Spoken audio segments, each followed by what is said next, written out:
What's up? We are live. Welcome to day 3 of the 2025 World Championships. This is the official SwimSwam watch party.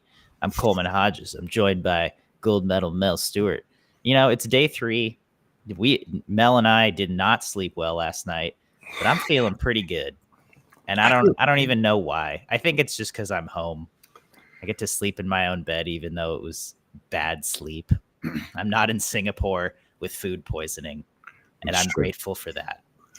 I have 3 hours and 25 minutes of sleep, and I was like, I'm thinking in my head, this is horrible, but I feel pretty good. Yeah, exactly.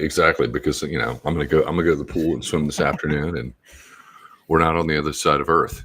Yeah, no, it's fortunate. It's fortunate, and for wherever you are listening and tuning in out there, thanks for being with us. And finals is about to start in 10 minutes. Again, day 3 finals in Singapore. So let's talk about prelims for the next 10 minutes before we get started with the session. We had 4 events this morning. We started it with the men's 50 breast. Nothing too crazy. Italy's Simone Cerasuolo is the top seed at 26-4. It took, 16th, Luka Mladenovic of Austria was 27-2-0. That was 16th. All the usual suspects are in there. Ilya Shimanovic, Nikola Martinenghi, Kasper Korbo, Chinhai Yang, Ivan Kozakin, who had a great swim at Russian Nationals earlier this year, Kirill Progoda, Melvin Imodu of Germany. Who isn't in there, unfortunately, is the 2 Americans. Campbell McKean and Michael Andrew were 24th and 25th. They both went 27-3 in the prelims. Denis Petrashov, who's just coming off of Kyrgyzstan's first medal at the World Championships in the 100 breast last night, was right above them at 23rd. He also was 27-3, so they are all out of the 50 breast semifinals. So not a great showing for the USA there. Next event, women's 200 freestyle. Again, pretty much what you'd expect. Erica Fairweather's top seed, 156.5. Then you've got USA's Erin Gimmel, Molly O'Callaghan, the other Australian, Jamie Perkins, Barbara Simonova, Liu Yajin of China, Claire Weinstein, who scratched the 400 free earlier in the meet, did swim this. She was 157.3 in prelims, so she's 7th seed. Got Amy Canny, Freya Colbert, Li Bingji, looking down the list a little bit. Mina Abraham of Hungary made it in, as did Mary Sophie Harvey, who's just coming off of a bronze medal in that 200 IM earlier. Brazil's Stephanie Balducini was 16th at 158.2. So that's the women's 200 free. Pretty much what you'd expect. Men's 200 fly. The best of Orlando. 200 butterfly. 152.71. Yeah. What did you go at NC2As in the 50? The 50 free? What? What did you do? Luca Orlando and the 50 free? No, what did you do? He popped off something fast, some fast 50 and at NC2As. Oh, I don't remember. I don't know. In the 50 fly, maybe? Okay. No. I'll look it up. He did something really dumb. And, I mean, he went a 136 in the 200-yard fly. That was dumb. But he did something fast, 50 yards. That's like eye-popping. Okay. And which you do at the NC2A level. And then, the 200-meter butterfly is a whole different animal from 200-yard fly. It's a whole different animal. I put 200 fly in the 400 IM bucket. I don't take the 200-meter butterfly and put it into the 50-yard bucket. So well, you also have to remember Luca Orlando was the NCAA record holder in the 100 back, 43.33 for quite some time. So, yeah, I mean, he's elite. I'm going to tell you what he did. I have it here. It's coming up. It's coming up. I know it is. It's because one of our editors pointed it out. That's right. Yeah, he short course 100 backstroke. Yeah, 43. 43.3. Yeah, 43.3. 43.3 100-yard back. And now he goes 152.7 in the 200 fly, which I don't actually even remember if that's the best time for him. It's right on it. I think he was 52.3 earlier this season. in Sacramento. I mean, he was what was he 16 or 17 when he popped that 153? 17. And then he dislocated his shoulder, and then he was battling shoulder issues. Yeah. So the talent has always been there. I mean, back when he was a teenager, Michael Phelps was reaching out to him going, "You're the man. You're the next in line. This is it." And then the injuries he's been battling back. Yeah. Yeah, and it looks like he's finally on form and gotten to get some good training under his shoulders and under his legs as well. So yeah, he looks good. This was a really fast men's 200 fly. Krzysztof Mieleski of Poland, 152.8. Ilya Karun, who missed the final in the 50 fly after coming in as a favorite, 153.7 in prelims. Chin Junair of China and Alberto Rossetti of Italy tied for fourth at 154.5. Let's see. Would Melvin Stewart have made semifinals? Louis Clareburt. Yeah, you would have. I would have. I'd be 12th.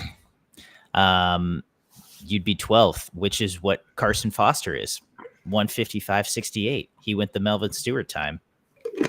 So both Americans are in for this men's 200 butterfly semifinal. That's exciting. And then finally, we had the men's 800 freestyle, which is just going to be a bloodbath. So the prelims were this morning. The final will be tomorrow night, not tonight. But I'm just going to read off the 8 finalists. Ahmed Jaoudi of Tunisia, who's been a rising distance star. Sam Short, Sven Schwartz, Bobby Fink, Victor Johansson, who's had a great meet so far, set a Swedish record in prelims in this event, as well as in the 400 free, where he finished 4th. Kuzi Tunseli of Turkey, rising distance star as well. Lucas Martins of Germany, coming off that 400 free win, and Dan Whiffen of Ireland, the defending Olympic champion in this event. So it's pretty much every heavy hitter we wanted to see in this final. Especially with Greg Paltrinieri now pulling out, we're going to see all of them. So that 800 free final is going to be really, really exciting. A lot of youth, a lot of veteran presence, and really anyone's shot for medaling in that one. So that's what happened in prelims this morning. Good session. And now, oh my God, we are starting with two really fun finals. First, the men's 200 freestyle. Melvin, who's your prediction for the men's 200 freestyle? Oh, just right on time. We have got Cody Miller. Hello. What's up, Cody? Trying to get my AirPods set up. Otherwise, you're going to hear my kids. Hang on one moment. Sorry, guys. So professional now. Ask Cody. I want to know what Cody thinks. He's gone. He'll be back. Wait, who's your pick? Who's your pick in the 200 free? Okay. We were just talking about this 200 free final. Come on now, Cody. We were just discussing. There we go. You're good. You can hear us. Yeah. I was just trying to get these things connected so you don't hear my kids, because I thought they were going to be gone this morning, but they're not. They'll be gone soon. So hopefully this is a pretty smooth ride. But you just never know with kids, man. My pick in the 2-3. Flip a coin, man. I'm still going to go. Okay, have we established – I'm going to look like a super idiot right now. Have we established that you pronounce it Popovich, not Popovici? Yeah. Okay. Popovich. All right, because I have been corrected both ways numerous times, and every time I feel like an idiot. No, yeah. it's Popovich. Okay. Yeah. I had a long conversation with Rowdy about this like well over a year ago, and at that point he was still saying Popovici, and I was like, okay, all right. Well, I'm gonna go with Popovich. I just think he's just a little bit better. But honestly, neither of them looked very tired from their semifinal swim. Neither of them looked like they really had to push it. Hobson was so smooth, and he definitely turned it on a little bit towards the end to get the win. He kind of had the right position with the Korean dude that took him out kind of fast. Mm-hmm. But this is the race I've probably been most excited for. Like, this is like, because they're both like arguably at their peak. They've both been 143 recently. Like, they both look really good. So I don't know. We'll see. Agreed. No, I mean, I like Popovich's aura, but Luke Hobson has just had such a good year this year. I think it will be, like you said, a coin flip. But if I was going to put money on it right now, I think I'd go David Popovich. He's just he's got it. Let me be clear. I'm rooting for Hobson. Like, I want Hobson to win this race, right? Like, I want the back and forth. Popovich got the gold medal. It's like, all right, now we get this big rematch, right? So absolutely. And also, when is the last time? I guess the last time an American won this event would be maybe Lochte in 2011. He won it in 15. Did he win in? I think he won it in 15. Because that was the same year that he did the kick out on his back in the 200 IM, and he won the 200 IM also. I thought he won both of those. Am I right? We'll look it up. Okay. Swimming the 2015. So he won in 2011. Yannick won in 12. Yannick won in 13. No, that's when James Guy won the 200 free. Okay, that's right. You referenced that the other day. Cody, we were just talking about this yesterday, though. Because you mentioned that neither of them looked tired. Do you think that's all strategic? Do you think? Yeah, that's definitely part of the game for sure. Like, you don't want to look tired. Like, Blake P used to do that all the time. He'd like finish like arguably one of the hardest races and just be like, like breathing through your nose, like trying to keep it together. But it didn't look forced. Like it's hard to say that a 144 or a 145 looks easy, but it didn't look hard. So it is kind of hard to tell. So. And let's we're pulling up the stream on Peacock. Yep. How about you, Cody? Yeah, I got it up. Yep. They're going down the rundown right now. Yeah. So we're looking back at the Olympics. We're seeing I forgot too that Popovich, Hobson, and Matt Richards, who is out of this final, were within 4 100ths of each other in Paris. I mean, they were so right close there. I mean, if you had like 2 more feet, Hobson wins that race. He was coming home, dude. Yeah. And he swam the race at Nationals so differently. Like, he just took it out, like the Texas way, just the go out, try not to die method. And it worked, man. It was so different than the way he swam it at the Olympics. And another year with Bowman. What does that mean? What does that mean? He's got another year with Bowman. I don't know, man. I mean, who would have thought that he was going to go so far under the short course meters world record? Like, that was crazy. Yeah. That was insane. I don't know, man. I mean, he's really laid it all out there this year. Gabriel Jett just walked out, and we were certain after his semi that he wasn't going to make the final. He sneaked in. Because he was 6th in his heat. I know. Yeah, I don't remember ever seeing that happen before. For the record, only 2 people in another semifinal making it in. That's kind of crazy. Yeah, he could pop a fast swim. I think he's going to be in the hunt to get on the podium.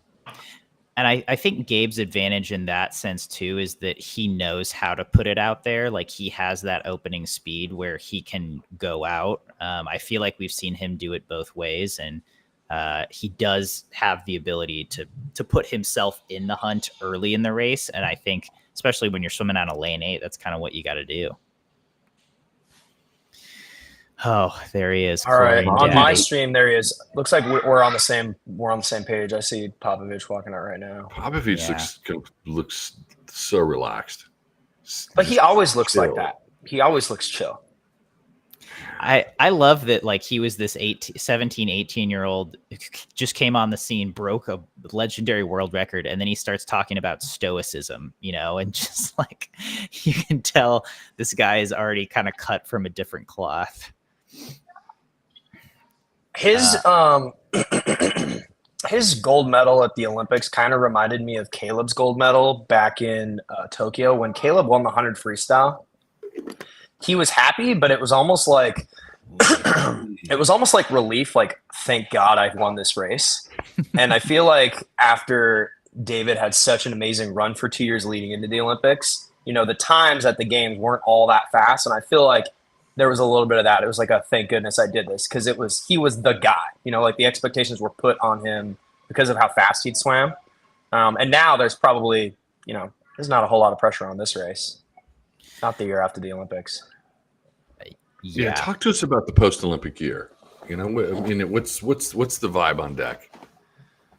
Well, for these guys, like this is like it's got to be different at this meet because of that illness that's been. I'm sure you guys have talked about the illness that's been going around. So it's kind of like like I guess we'll see. Whereas normally it's like who's gonna plant their flag in the ground and say, okay, now it's my turn, right? Like we're setting ourselves up for the next 3 years, this build up to the LA Games. I mean, I think everybody's just aware that Team USA has kind of underperformed a little bit. And everybody's ready to just say, okay, it's my time. But it was interesting. Greg talked about the vibe in the team area as being like you would never know. Mm-hmm. And I don't know if I like. By the way, love Greg. I think he's great. I think he's doing a good job. But like, I don't know if I believe that. Like, I honestly just don't know. Like, I feel like that's some really good spin, and he spun it really well. Yeah. And I would be inclined to believe him if I didn't know him really well and know what a good talker he is. Okay, enough on that. Look at this. This race is off, guys. We are going. We are moving. Look at that whitewater. Look at the kick on that. Who is that in 5? Oh my Huang gosh. Sun Wu of He South always Korea. goes out like a freight train, right? Underworld record pace every time. Okay. Hobson's moving too. He's not waiting now. He's going. Yeah, as is Gabe Jett. We're out 23-9. I love that. Love it. The pain on the back end on that has got to be outrageous. Gabe is going to get on the podium. He's getting on the podium. We're calling it now. I don't think so, but he's going out fast. But Luke Hobson 50.0. He's Luke is out. Luke looks good. Yeah. You guys are about 7 seconds ahead of me. Oh my God, he's moving. Hang in there. Yeah. Come on, buddy. Hobson has looked good, and this third 50, he is pulling away. He's leaving Popovich in his wake. Ooh. Michael used to say that the third 50 is where it makes or breaks you in the 2 free. He said you got to make your move on the third 50. 116.45 at the 150. Wow, he is not going to die. Hey, Kato, come on. You want to watch the swim race? Okay, but here comes Popovich. Popovich is closing hard. Popovich in lane 6. Oh, dude, hang on, Luke. Oh my gosh, he is moving. Yeah. Look at this. Oh, he's last 10 meters. Oh my gosh. Ooh, that's brutal. That's it. Luke's breathing towards him. He sees him. Come on. Oh my gosh, it's close. Oh. 143. Oh, 43. Wow. What a good race. 43.5 for Popovich, 43.8 for Hobson. That was a good race. That's good. 200 free. Anything can happen. Changes up. Someone always closes. That was a great race. That was as good as I wanted it to be. Wow. And get this. 18-year-old Tatsuya Murasa of Japan in there for bronze. 144.5. That's pretty cool. Look at how young he looks. Oh my gosh, he looks so young. He looks like a baby. Yeah, he does look like I didn't want to say it, but he does look like a baby. He looks I can say it. I've got enough white in my hair to say he looks like a child. That was good. It's that bodes well. I mean, you're 18 years old, post-Olympic year, popping off a time like that. That means you're going to be dangerous by LA. Yeah, but man, Popovich is 26.4 on the final 50 for Popovich. Wow.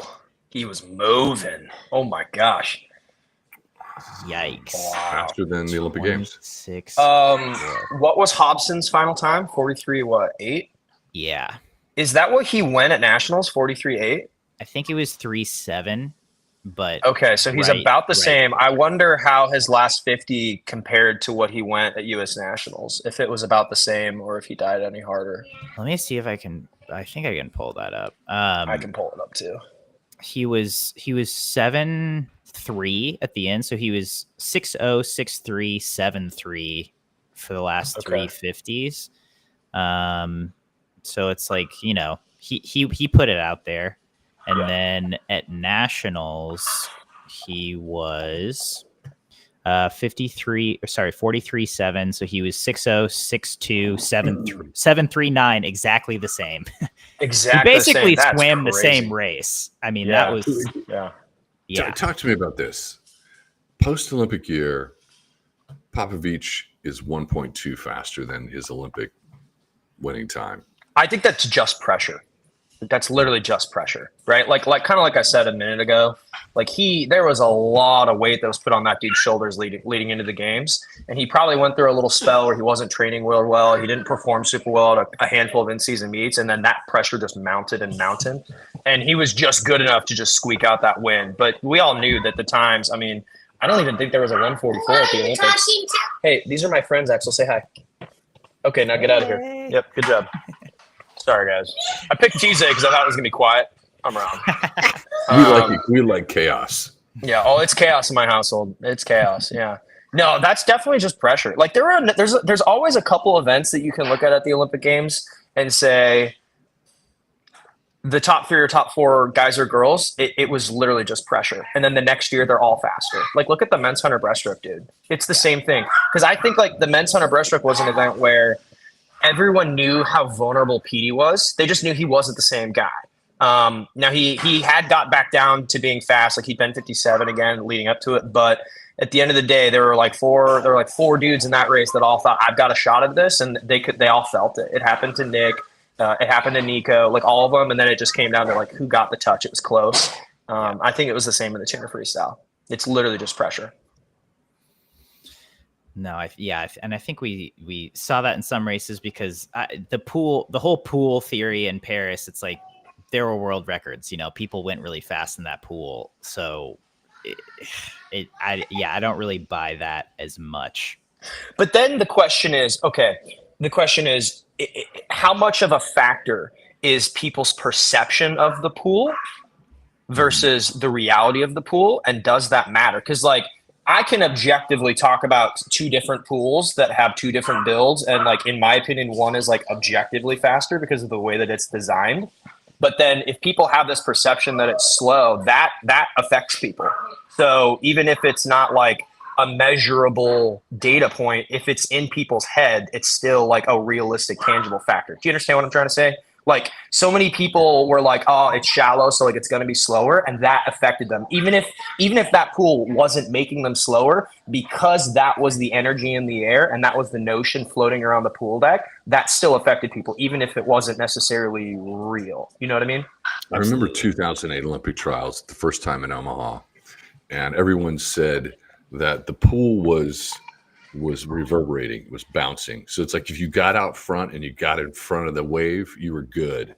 But if you were behind, you were in the ocean. And they were like, it's doing this. Well, they also had super suits too, so that it like was probably another even more so, right? Of like getting out ahead. Yeah, the getting out of ahead is always a thing when there's a more shallow pool. And that's why a lot of the theories are like, well, Pan set the world record in the 100 free. It's like, yeah, look at how he swam it. He got out ahead, you know? So, I don't know. Great swim. Go back to Meehan. So I guess you watched me. Did you see Meehan's on-deck interview? Yeah, well that's done. what I'm talking about. Well done. I thought that was well done. Good spin. That's why you if you're the national team director, you go on NBC and you talk, because even if your team's in a bad spot, then it's like, we're great. No, we're good. You know, we're having a fun time. We're dealing with this illness. It's pretty much all gone at this point anyway. We're starting to kick ass. Here's the thing. Okay, so we've named Cody Miller the national team director. Cody, would you have used or changed or done anything differently in your on-deck NBC interview if you were leading this team? Yeah, the only thing I would have done a little bit differently was I would have leaned in harder on like how many people it's really affected. And honestly, he did a pretty because here's the thing. I talked about this yesterday. It kind of sucks for us fans watching now, because now anytime a U.S. swimmer doesn't do well, it's like, oh, well, there's an automatic scapegoat, and it's legitimate because I know I've talked to a handful of people that got hit hard. Like I talked about this in my YouTube video yesterday with Lily. Like Lily's cool with me saying, like, Lily got hit hard. Like she was throwing up the entire plane ride from camp to Singapore. The 2 days prior, she was on and off the toilet for 2 days. Like there were 3 days of just hell for her, you know? So, and then there's a whole range of people. There are people that were hit like that, and then there were people that didn't get it at all. But now anytime a USA swimmer doesn't do well, it's like there's this speculation, it's kind of a cop-out. We don't get an accurate representation of where all of these people are. Like we just don't know who just didn't have a good camp. who just didn't take care of himself from U.S. nationals leading up to this meet. We just don't know, and that sucks. And I thought Greg did a good job with his spin. Like, Greg did a good job. Like, the only thing I would have leaned more into we got hit so hard. But at the same time, people are rallying, and in the team area, you just wouldn't even know. Like, everything's great. It's like, I just don't believe that, because there's a big whiteboard with a tally of the medals and who's swimming, and it's like they're not destroying the field like we almost always do. There's a little bit of that blood in the water from last summer where it's like, thank goodness Bobby Fink won that gold medal. Like, everybody knows that. Like, everybody knows. Yeah, you can't hide it. Here's the thing. You can't say no notes. He did a great job. We want a national team director to stand up and lead. He did lead. Yeah. Coleman said this yesterday. He's like, you know what, Mel? If it's the NBA, if it's the NFL, media gets a list and they say, look, these athletes, here are the injuries, here are the players who are sick, this is where they're at in rehab, this is who's going to be on the field.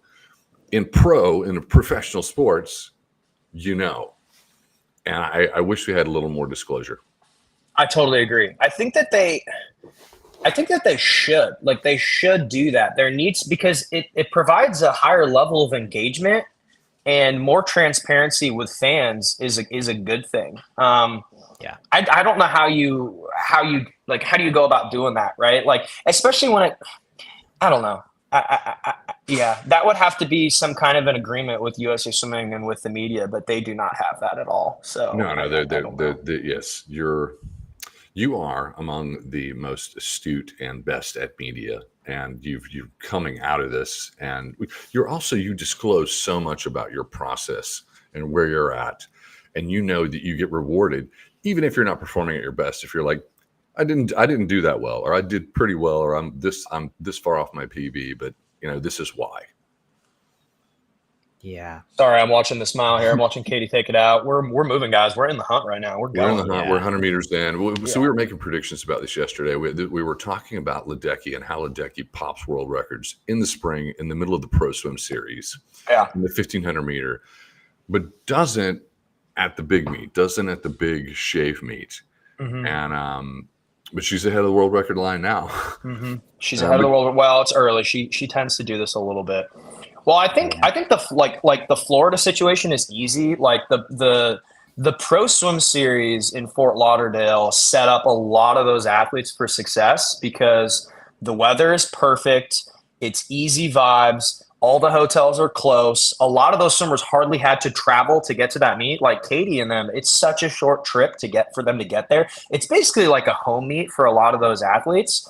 Yeah. And a lot of them came off altitude camp in March when their college teams were preparing for the NCAAs. And so it's kind of that prime time. So like, I'm not surprised that so many athletes pop off in April, primarily because of all the altitude camp that they're getting in February and March and then leading into April. And then also, again, you can't overstate this. It's just a pressure thing. Like, even Katie's the greatest female swimmer of all time, in my opinion. But even Katie knows she's at a Pro Swim Series and she's like, I think I can break the world record. Like, it takes off that edge. Whereas when you're at a world championships, again, even for the greatest swimmer of all time, there is a difference in your perception. You might be the most mentally strong athlete in the world. There is still a difference of your perception of what this swim means, the weight behind it, the amount of people that are watching it at the world championships on the world stage versus when you're just at your home pool in Fort Lauderdale. It's a big difference. It doesn't matter if it's your first major national competition or if you're Katie Ledecky. They all feel that weight a little bit,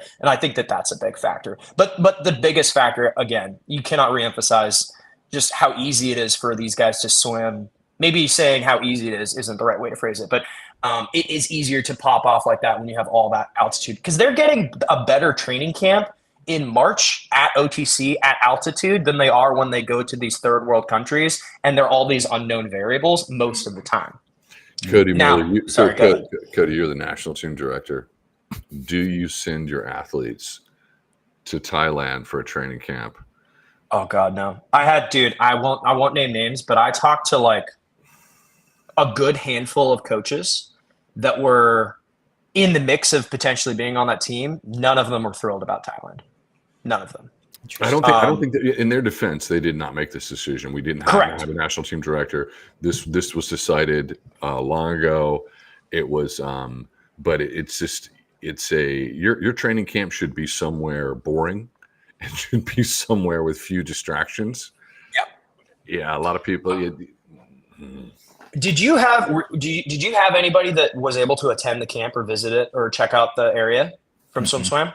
No? We had Coleman Bex was there. Okay. Yeah, but right.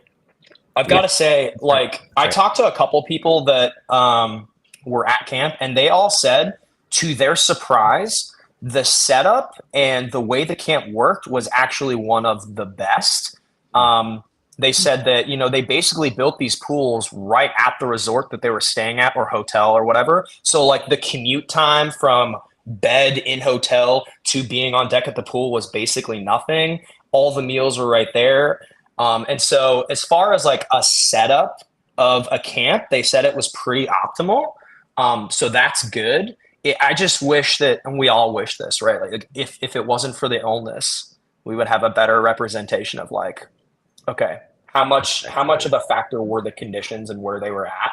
But I think, Mel, you nailed it right on the head. Like, you want camp to be somewhere where people don't really want to go anywhere too crazy, or somewhere where it's going to be, I mean, I know the time zone is a big thing, but like the humidity, the heat, all those factors, it's tough, man. It's never going to be perfect. It's never going to be perfect, but yeah. We were at some training camp for Pan Pacs in the 90s, and we stayed at a resort with with 2 slides. So you've got swimmers at a resort, and it's like the slides with this huge pool. They had these huge slides, and then the beach was right there. I'm going to say that everybody who was under 21 did not swim fast at that meet. They were on their legs. There was a day where we beat each other to death on the slides. It became slide wars. It was not good. We are way ahead. Okay, yeah. Let's got to bring it back to this. Let's say this. Ledecky is currently 3 seconds under 2.7 at the 600 mark, under world record pace.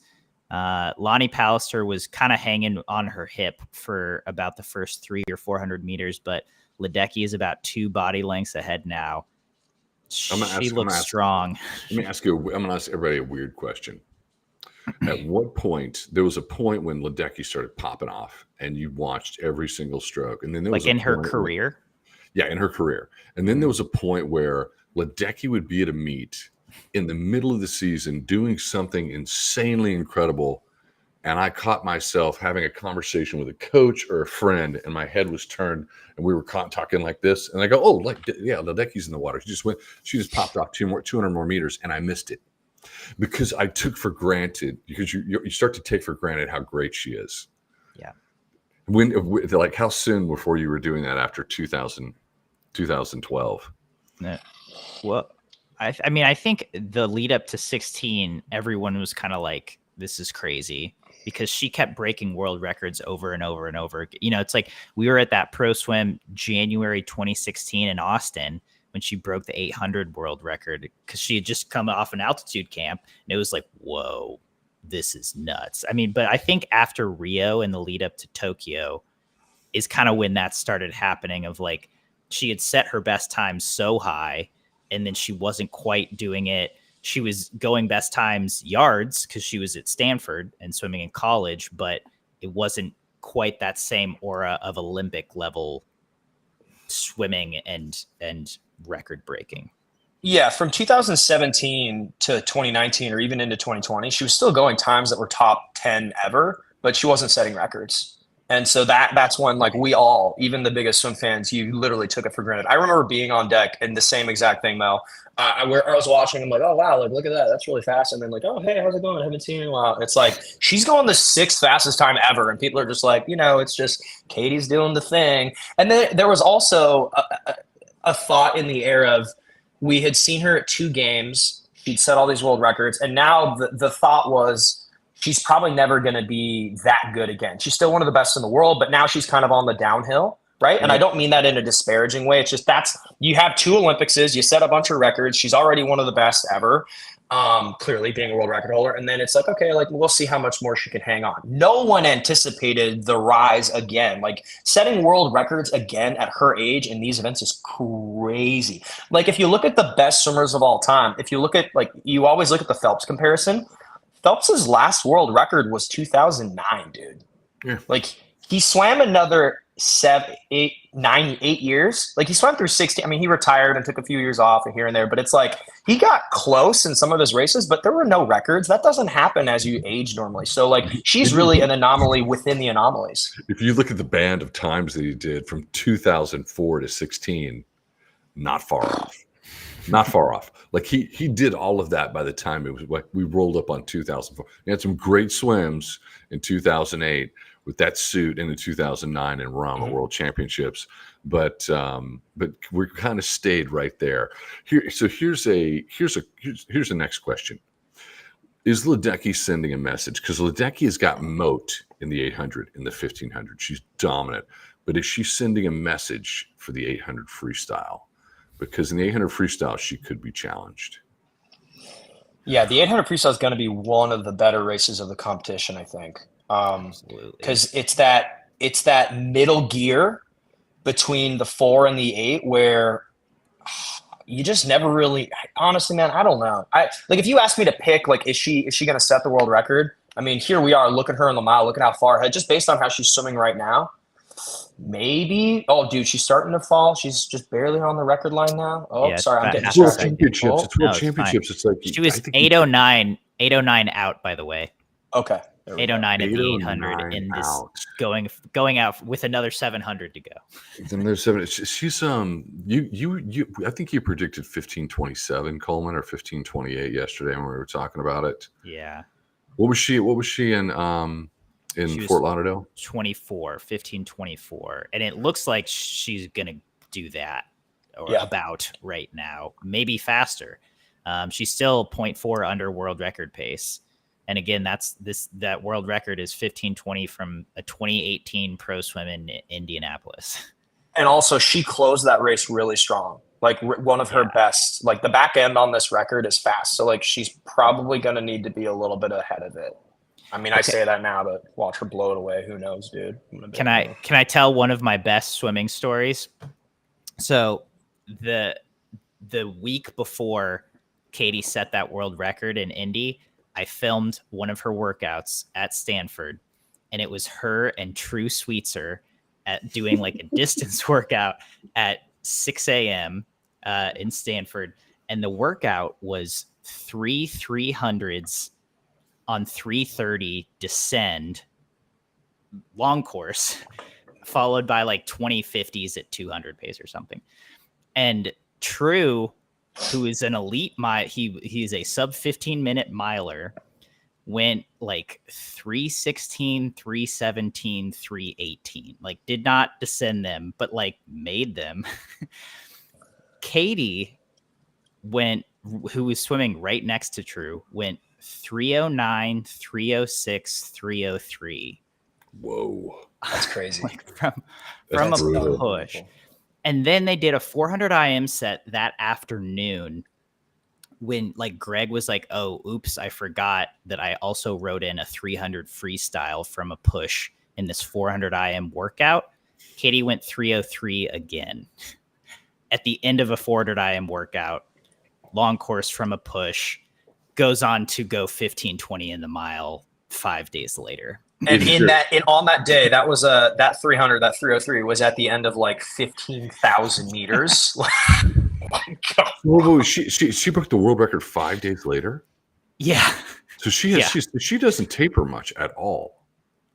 She doesn't need. I mean, it's Katie Ledecky. She swims fast whenever she feels like it, pretty much. I mean, she goes to Fort Lauderdale, and it's just like, hey, I'm in a groove. Well, she having talked to a bunch of her coaches, a handful of the coaches that she has swam for, she tapers off of the intensity more than the volume. Her volume doesn't go down as much as most people, especially as much as most milers and 800 freestylers. So her volume goes down a little bit, but not much, like maybe 20%. It stays pretty high. It's much more of a scaling of how much pink, red, blue intensity she's doing. She's also, to circle back to what you said earlier, Mel, she has made a pretty big point that the 800 is like what she's been gunning for. Like she's made that pretty clear. So, man, I hope she breaks the record. She is cooking right now, though. She looks like Katie Ledecky, man. Like we take this for granted. Like here we are having a conversation, just telling old stories when like we're watching one of the greatest swims of all time right now. Like we're literally doing it right now. We're like, look at her go, dude. This is crazy. Yeah, so she is well ahead. It looks like this is going to be the number 2 time swim of all time. I think she's about 1.5 seconds off world pace right now with 100 meters to go, I believe. Simona Quadarella of Italy has gone into second. Lonnie Pallister really fell off, but she's still well in third. So 3.2 off world record pace with 100 to go. So she's definitely going to get another gold medal, which is nuts because she has a bazillion at this point. It'll be her 28th or 29th medal, world medal. Yeah, that's pretty good. I wonder if Dressel sees this and is like, kind of like to be back in the pool. Well, the other thing for Kate, I was going to say about Katie is like, I've talked to people at Florida that say that, she trains with the men. And there are times when like they have to protect the men against competing with her because like the guys will get more broken down and more fatigued. Like Bobby will get way more tired and beat up in season, and they've got to pull them away from her because she just kind of goes. She doesn't get as broken down as everybody else. She doesn't fall off as far pace wise as a lot of other guys do. So like I've heard some stories about her just like owning guys. Can you see the time? 15:26.4. Dude, you called it. Isn't that what you said? I said 28. Oh, okay. I thought you said 15:27. I can't remember from yesterday. But you were like, here's the thing. If you follow Ledecky long enough, you kind of see the trends. Just imagine if like she's alone. Imagine if she had just a tiny bit of pressure. Just a tiny bit of pressure. She should have a rabbit. There should be a rabbit for Katie Ledecky. I mean, she should be seeing a world record line. She should be able to see her world record line while she's racing. That's always been the question. Is like if you knew where you were in the race time wise, how would that affect the athlete? It would help some athletes. I think it would help her. I think it would hurt a lot of people, but I think it would help her. I think most people who break world records, if they had a world record line to chase, more world records would be broken. Totally. Yeah. Totally. Which, I mean, they do that in track, right? Like, I feel like we could make that in swimming. It's not challenging. No, there are companies that do it. One is a SwimSwam advertising partner. I mean, I feel like it wouldn't be too big of an ask to beam a laser on the bottom of the pool. I feel like that's not that crazy. Like, that's not, I don't know. Not at all. We'll need to call Brent Nowicki and demand it. You would just need a track similar to the camera track on the side of the pool that dips in from the corner and then beams a laser all the way down and across. I feel like I'm not a tech guy, but that doesn't seem that crazy. It really does. Absolutely. I love the idea of beaming a laser. That is the kind of nerd thing that I would expect to come from you, Cody. That's what you need. I feel like you could create a rallying. We should create a campaign called the Cody Laser. I love that they do this with the flag now. They haven't. They implemented this like 2 years ago. Like this hasn't always been a world championship thing. They used to save that for the games, but this is one of the best things that Aqua has done. Is like they're going to parade them around the pool after they won with their flag. I love that. Like when Noah, or it wasn't Noah, Grosse, the 50 butterfly, when he won yesterday, he was so happy. He was cheesing, he was smiling. Like it made me happy to see him win the 50 fly. I've never even met the guy. I was like, I love this guy. He was so happy. It was cool. No, it's great. It makes for great pictures also, which I really enjoy that. Yes, absolutely. Yeah. Okay. To go back to a point we were talking about though. So the Ledecky fatigue was real in the Tokyo quad, but then she moved to Florida, and I feel like that changed the narrative because then she was training with Bobby Fink. She was training with the Florida men, and then that like we start hearing about, oh, Katie's beating the men, like she's doing things in practice that she's never done before, and I feel like we kind of built up to that because she started going times that were faster than Tokyo. And we're like, oh, okay, like can Katie Ledecky go another best time? And I mean, honestly, I feel like it really peaked at Fort Lauderdale because that 800 was the craziest swim I've ever seen in my life. But especially at a pro series. especially I'm I'm the greatest woman of all time in distance, and I don't know how to get better. I can go to different talent, different coaches, but you know what I need to do? I need to go and train with the best man on earth, because let's be honest, that's what I need. That's going to be the Katie Ledecky documentary that we see. The Katie Ledecky documentary was her going, I need to be pressed every day, and it's not going to happen unless I'm facing off with the best man in the world, the fastest man in the world. Yeah. Well, that's it. I was right. 28th medal. Yeah. Only 5 behind Michael. She's going to get that too. That's crazy. That's insane that Michael has 33. Ryan Lochte has 27. That's No. We got to put it in the context. Phelps has 33. Yeah. But Phelps didn't go to the 2015 World Championships because he wanted to come to San Antonio and swim in front of Coleman because he Hodges and wanted Stewart to. That's right. At the Summer Nationals. That's right. Where we predicted his That's times, right. and everyone said he wouldn't go that fast, and then he did, and then we had a glorious moment of prediction euphoria. Mm-hmm. But if he had gone to that World Championships, that number would be, let's be honest, it'd be 35 or 36. So he went to because he didn't go to he did go to 2011. He just Lochte beat him and everything. So he went to 2001, 2003, 2005, 7, 9, 11. So 6 World Championships, 33 medals. That is so many. Yep, that's nuts. I think he's mad. He's like, I should have gone to World Champs. That was not his choice. Yeah, no, it definitely was not.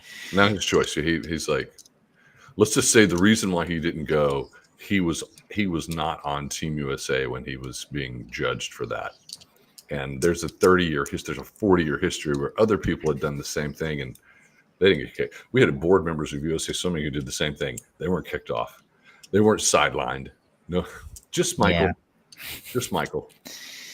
Yeah. All right, I'm gonna move off that. I'm pissed. I'm emotional. Okay, I have feelings. A couple notes on this women's mile. Simona Quadrella of Italy. Oh, do we have a fourth person? We have a pool. It looks pretty nice. That is a swank pool, man. Look at this. Who is living this way? Could it be the Wolverine of swimming? My camera won't turn on. I don't know what's going on. Blake's there somewhere. There we go. We got Blake Pieroni in the house. How's it going? It's good, man. How you doing? Pretty good. Can't complain. What's this background? Where's this pool you've got? Yeah, it's nice. You like it? I just moved in. Yeah, that's great. Yeah, I think it was the only background it'd let me have. You don't want to see my messy loft in my house right now. Fair enough. Sounds good. Have you been watching? Did you watch the last 2 races? No, I just looked at the results. We just got a new puppy, so I just took him outside, and he's been a handful. So I haven't been watching too much. Did you? So you saw the men's 200 freestyle results? Yeah. What do you make of that? I like how Luke goes out after it. You know, there's not too many times where I see him die a little bit on last 50, and I like that. I mean, I don't know. Maybe he could have pulled it out if he just went a little softer on the first 50, but obviously I didn't see what it looked like. I was just looking at results. So, but pretty fast top 3, I thought. I mean, 2 143s in the same race. Yeah. No, Are we going to get to the point where there's way more 144 lows and those guys are going to dip under 143? Like, are we going to get there in a few years now that the top 2 dogs are on top going 143? You know what I mean? Like, it's time to push this event forward. Is that possible, Blake? You're the guy to know. Yeah, I think so. It's kind of interesting that, like, I mean, 145.2 that's fast, but it's not like insane, but that still got you all the way to 5th in the world. Yeah. So there's a bit of a drop off kind of, I mean, after the first 2 guys, obviously, but I could see Luke. I mean, Luke continues to get better. I could see him go under 143 for sure. On another note, this is a pretty stacked heat of semifinals of 50 breaststroke. This 50 breaststroke first heat is pretty stacked. You've got 3 guys that have set world records in various breaststroke events. I mean, Saki out there in lane 1 or lane 8, like an outside lane, you never know. Yeah. That's Shimanovic just looking like a beast with that super goofy breaststroke kick. How many guys are getting under 27 here? Yeah. The under 27, I mean, it could be the whole heat. I think at least 6. I think I was just about to say, I bet at least 6. Yeah. All right, here we go. I'd love to see Casper do something crazy. Come on, man. I feel like that'd be really great for him, especially he's a Hoosier, I guess. Now. Well, sort of. Yeah. We'll take it. Yeah. Wow, Shimanovic looks good. Oh. Yeah. I think your stream's a little ahead of mine. I think that's Casper up in lane 3 looking pretty. He does look pretty good in the white cap. Oh, wow. Oh, get in there. So De Groot, oh, Casper's teammate, wins the heat 26-7. Chris Smith from South Africa, also 26-7. Don't even know who that is, to be honest. You nailed it, dude. 6 guys under 27. I mean, 8th place was 27-0. All right. Oh, wow. That was nuts. So, like, not again without Petey, and we'll see how Chen Haiyang looks, but without Petey, like, this event isn't super fast, like 26-7 to win, but it is, deep with 27-0. Well, top seed is 26-4, right? So now you're within half a second of that world record. That's pretty good if he can repeat that. Yeah, I feel like they're inching closer, but. Oh, by the way, this is a question for you. Maybe you know this because I've only watched the Peacock stream. When they DQ'd Nico, the Italian, was that literally just an accident, or was there something that was sus? Because I didn't see any footage that said otherwise. Well, I don't even know. I only saw what we reported. I don't even know why he got DQ'd. But it wasn't a mistake because we reported that it was overturned. So like. The thing is, they overturned it. They overturned it so quickly. Like it was within a matter of just a few minutes. It was like 3 or 4. Maybe I'm wrong here, but I heard it was like within 3 or 4 minutes, like they had overturned it. Which normally, interesting. Yeah, I don't know if that's true. But I heard it was a dolphin kick into the wall. Again, I don't know if that's true. Okay. But I would love to see some footage, man. And somebody on deck there has access to all the race footage. Come on now, let's look at it. Seriously, because here's the thing. Sometimes you're in that middle ground where like you want to take another stroke to hit the wall perfectly, but you can't take a full stroke. In fact, taking a brushstroke kick might even slow you down. And I've done this before, and it's legal. Is just take a half stroke and as long as you don't down kick with your legs, as long as there's no dolphin kick, it's okay. But I could see an official standing over watching the finish and see the arms move, but not see a breaststroke kick and automatically just call something from above the water. Like, I think I've seen that before at a short course worlds.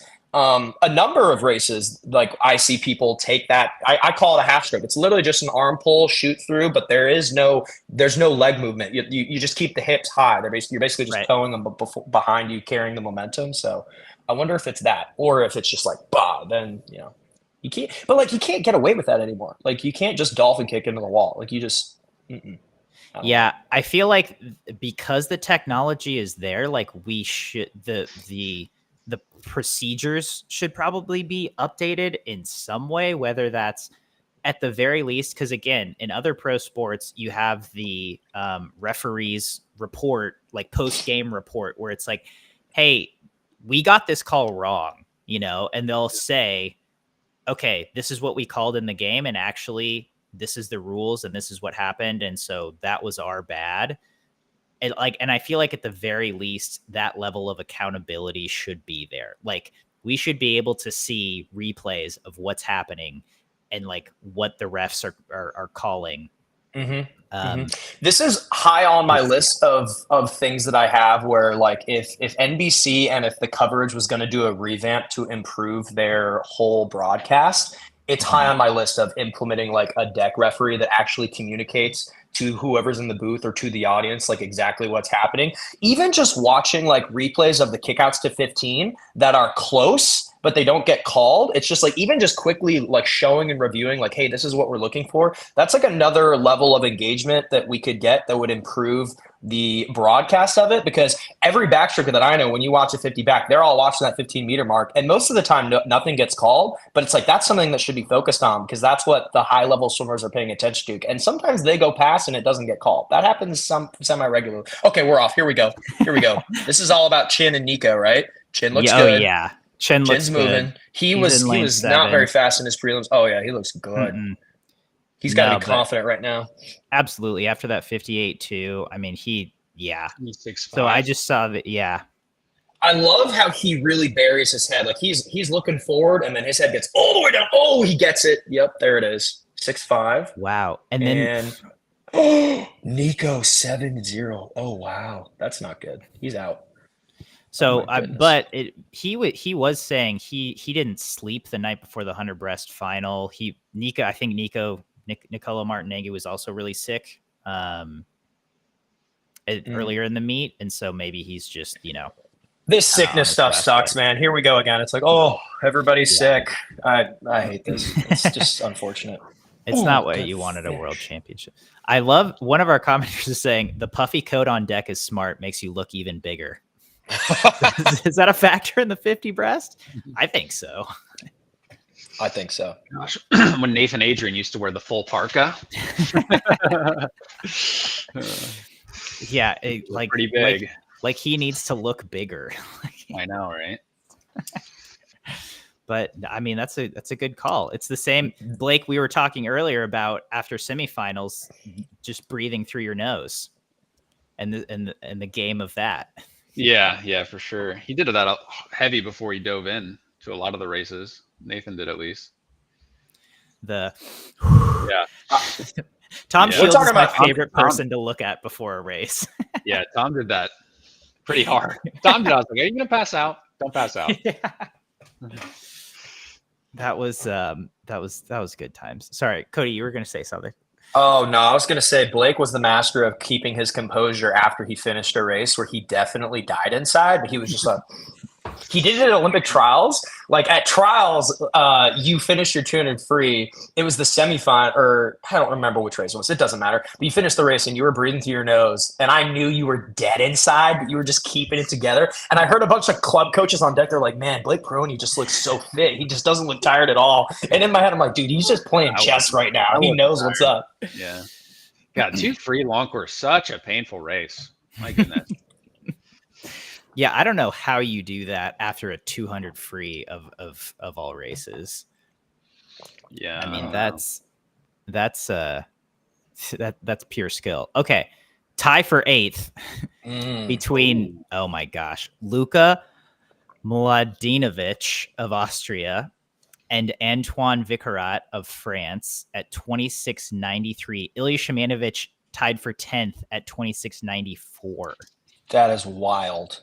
That is wild. Also, the second heat was basically the same. Top swim was like 26.5. 6th and 7th place was like 6.970. Like they were identical.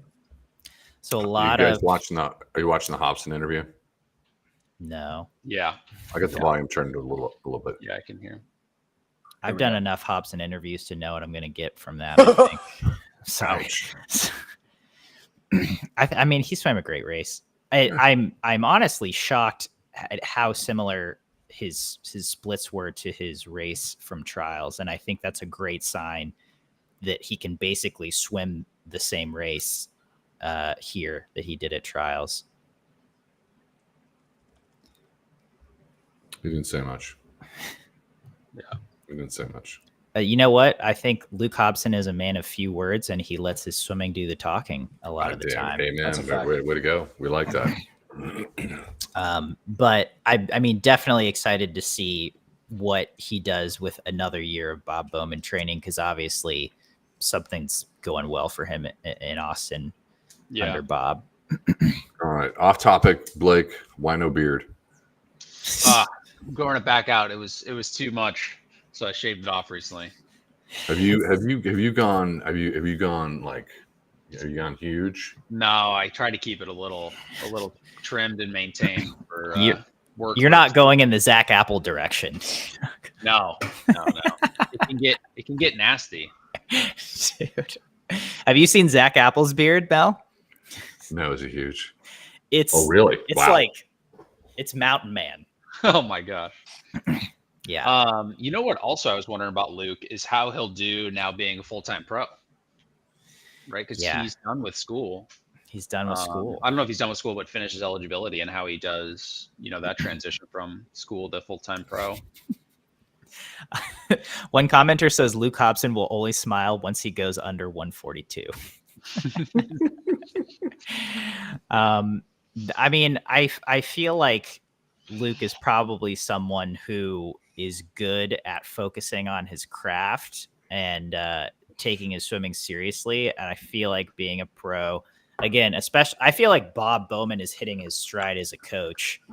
I think he probably made a lot of mistakes and had a lot of learning lessons, like maybe that first decade, 2000 to 2010, or even into Rio, where he learned a lot.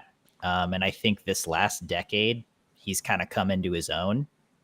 And we've seen that with how his swimmers have performed. And I feel like Luke is going to benefit from that. Were you guys old? I mean, we all forget about the era where you had like the 6 fastest men in the world all in the pool.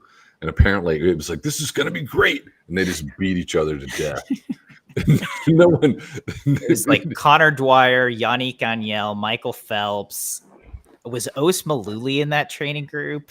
For a short period of time. Okay. And then people were dropping in and out, and they just and we hear stories, and they're like, I'm like, I don't know if this is going to turn out well. No, they're going to kill each other. Yeah. Dude, I've got some stories from camps with those guys that I will not share on air, but like Yannick, for example, was a guy who, on paper, knowing nothing else, you're like, oh my god, like the guy that just won the gold medal in 2 free, one of the fastest times ever, is going to go train with Bob and train with Michael. It's going to be great. But the reality is, it's like the personality was not the fit. It was not the right fit. Like Yannick was a guy that he thrived being the big fish in the small pond, and once you get tossed into a lake with a lot of sea monsters, you don't do well. And I think the only way to learn whether or not that's going to work is through experience. I mean, honestly, just like it's tough. You're right. I think Coleman's right. Like Bob has done a good job of managing talent more so now than he used to. And I think primarily because he's more willing to let his other coaches do some of the coaching and do some of the programming and allow them to float into other groups where they're not going to do Bob's practice, or they're going to take a slightly easier afternoon so that they're fresh for a Friday morning, stuff like that. Like that stuff didn't used to necessarily fly in the Michael era, primarily because, Michael was a guy that you just beat into the ground or tried to, and he just kept responding. He kept getting better. You can push that guy so far. Most people, even the best swimmers in the world, are not like that. Yeah. You can't just keep pushing them. Because Phelps was really a miler. Mm-hmm.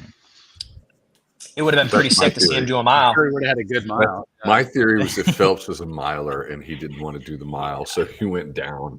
Yeah, and he went and he could fake it. He could fake a 100. So like 47-1 or whatever. 16. God, I forget that he split that. Something That's like insane. That, yeah. I mean, even in Beijing, he led off the 4x100 freestyle relay in a time that would have won the gold medal, I think. In an American record. Yeah. Swimming at the 2016 Olympics. There was only like a few 47s like at that meet. Yeah. And he was definitely, because he's like pretty much the reason that 400 free relay like really popped. Yeah. He split 47-12 on the second leg. And she was just like, see ya. Into Ryan Held, right? Yeah. Who is 7-7. What's the greatest moment in Olympic sports? It's either Lee Zach's anchor or Cesar Cialo crying on the award stand. That's both at the same time. That's it. All right. Yeah. Cesar. I emailed Cesar. I think he's probably doing stuff for Brazilian TV, but Cesar's popped on with us a few times. Just the sweetest guy. Do you guys? I have kind of a silly story about Caesar. The first time I ever met him or saw him in person, we were checking in at the Santa Clara Pro Swim in like 2014 or 2015, and like he's in front of me checking in at this counter with like a bunch of swim moms that have no idea who we are. They're just volunteering, checking people in, and he walks up and looks at them, and they're like, "Name, please," and he kind of looks at them and he goes, Caesar. And then they go, okay, I need your team, please. And he goes, Team Caesar, like a joke. And she had no idea. Like I was howling. It was so funny. It was really, really funny. And then, he was really kind and stuff, but it was just like, this guy gets it. This guy's funny. Yeah. Caesar. The greatest Caesar video was the Auburn barfing video. Remember that? Yeah, that was That's super the stuff viral of before legends. swimming clips were ever even viral. That and the whole Gatorade challenge thing. Okay. Yeah.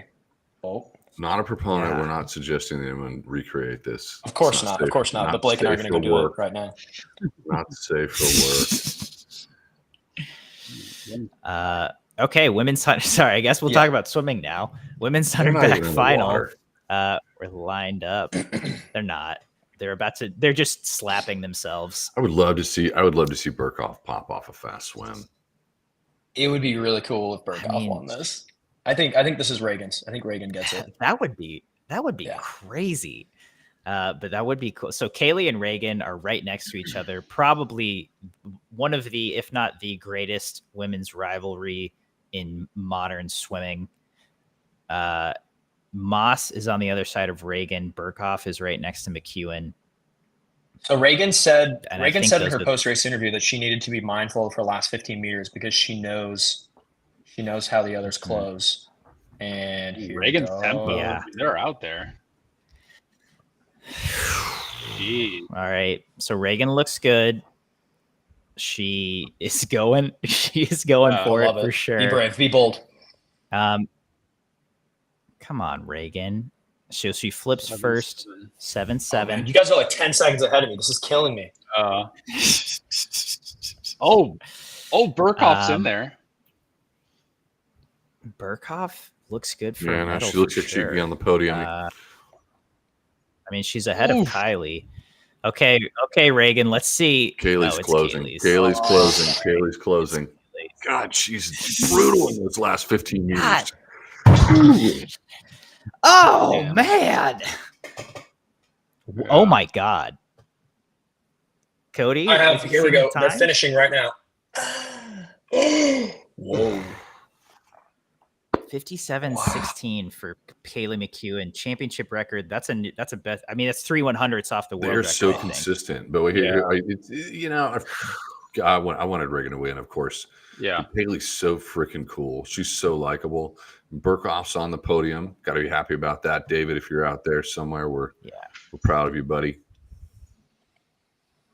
57-3 for Reagan. I mean, you can't take a stick at that. Like that's a great swim.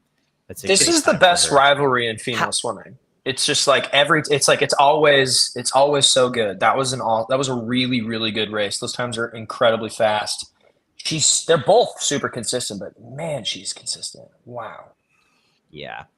And I mean, Mel and I were talking about this yesterday. Like it reminds me so much of Phelps and Lochte and because people kind of give Reagan some flack of like, oh, well, Kaylee's the double Olympic champion 2 times in a row. But it's like Reagan has won world titles. She has set world records. Like most of the time when Phelps and Lochte raced, Phelps won, but everyone still called that a great rivalry because when they line up, you have to watch them. And like, that's what this is. But Kaylee's quick to they're say, both so I think Reagan will break a world record before me. She's mindful of her. She fears her. She respects her. It's so hard to want to take out a race aggressive and to be first, but to also be smooth and like powerful. And to me, it just like the first 25 was like Reagan pressed it. If she could have pressed it, maybe gone the same speed to try to make it slightly easier, maybe slightly lower tempo.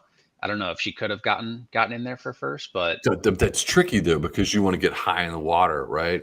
It's right. You want to get high in the water. You want easy speed, but if I don't know why I'm talking because I don't understand anything about speed. I spun every time I tried to do anything that required speed was just spinning my wheels.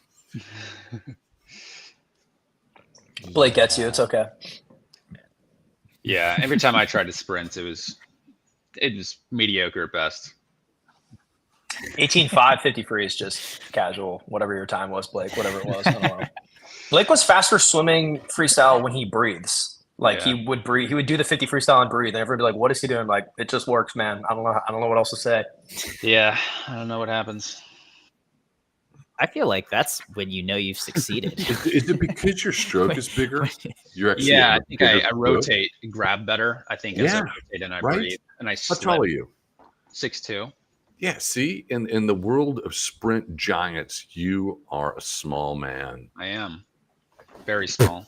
Yeah, no, I'd be on relays and everybody be a head taller. I'm like, they look like power forwards in basketball. Yeah, But yeah, if you breathe, you swim bigger.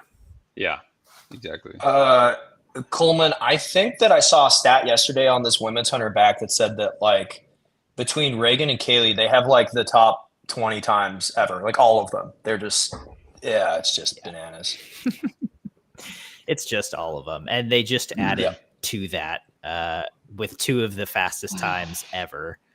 Again, Kaylee was 57.16, Reagan was 57.35, and then again Burkhoff was in there for bronze at 58.1. But it's like that kind of displays their dominance. I have a question for you guys. Why do you think that the women's USA team is so much stronger than the men's, and has been for like a few years? It's a good question. I mean, how many gold medals did they score at the last Olympics? The men, I mean, had Bobby. Yeah. For the men, Right. One. They got one. They got one. And I mean, they got a relay. They won the 400 free Because as well. NC2A trained, because everybody's recruiting, we train the NC2A talent. Yeah. The women are in It's a good- NCAAs. I mean, I know that's not a good metric. I'm fishing for anything. yeah, I don't really know. Like, interesting.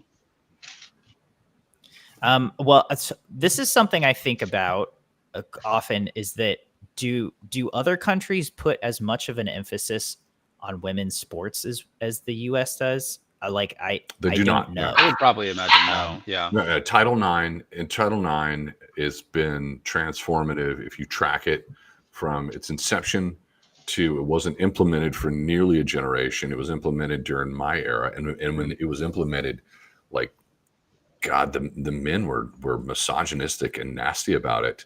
But it took almost 20 years for them to start enforcing it. And women have been kicking butt. They're kicking butt in the pool. They're kicking butt in the C-suite of companies. And but yes, we have that opportunity in the United States, and we don't have that sort of infrastructure in most countries around the world to support female sports. So do you think it's men prioritize moving to football, basketball, baseball, like the big 3 sports, as opposed to women, more focusing on swimming than the other sports? I think that women have an edge. They have a huge edge in the United States. I think that when it comes to men, I think that it's fair to say the rest of the world is catching up with the men. Yes. And most countries around the world support male sports. Right. And here's the thing. I don't think it's an excuse. I think that per capita, in terms of the scale of the United States and our participation, we should be dominant because we just have the numbers. Right. We're forcing more talent through the funnel. However, if you look at the governing body level, if we have a conversation with Swimming Australia or British Swimming, they start preparing for relays 7 and 8 years out, whereas we prepare for relays after the trials. 2 months out. Hey, you're on the relay together, guys. But other national governing bodies are going, hey, here's 12 swimmers. 4 of you, we think, in 8 years are going to be on the A team.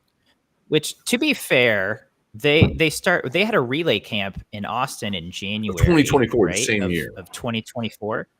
Yeah, I mean, I know it's not 7 years. Let's but put it it's into something. context, and tell me if you guys think this matters. Wait, hold on. Hunterback finals. They're Can I not say worry. that on the topic of this 100 bag, yesterday, for me, the swim of the day went to Tomas Chacon because he did the semifinal of the 100 back, and then like 15 minutes later won a bronze medal in the 50 fly. The 100 back murders your legs and then does the 50. Like, that was impressive.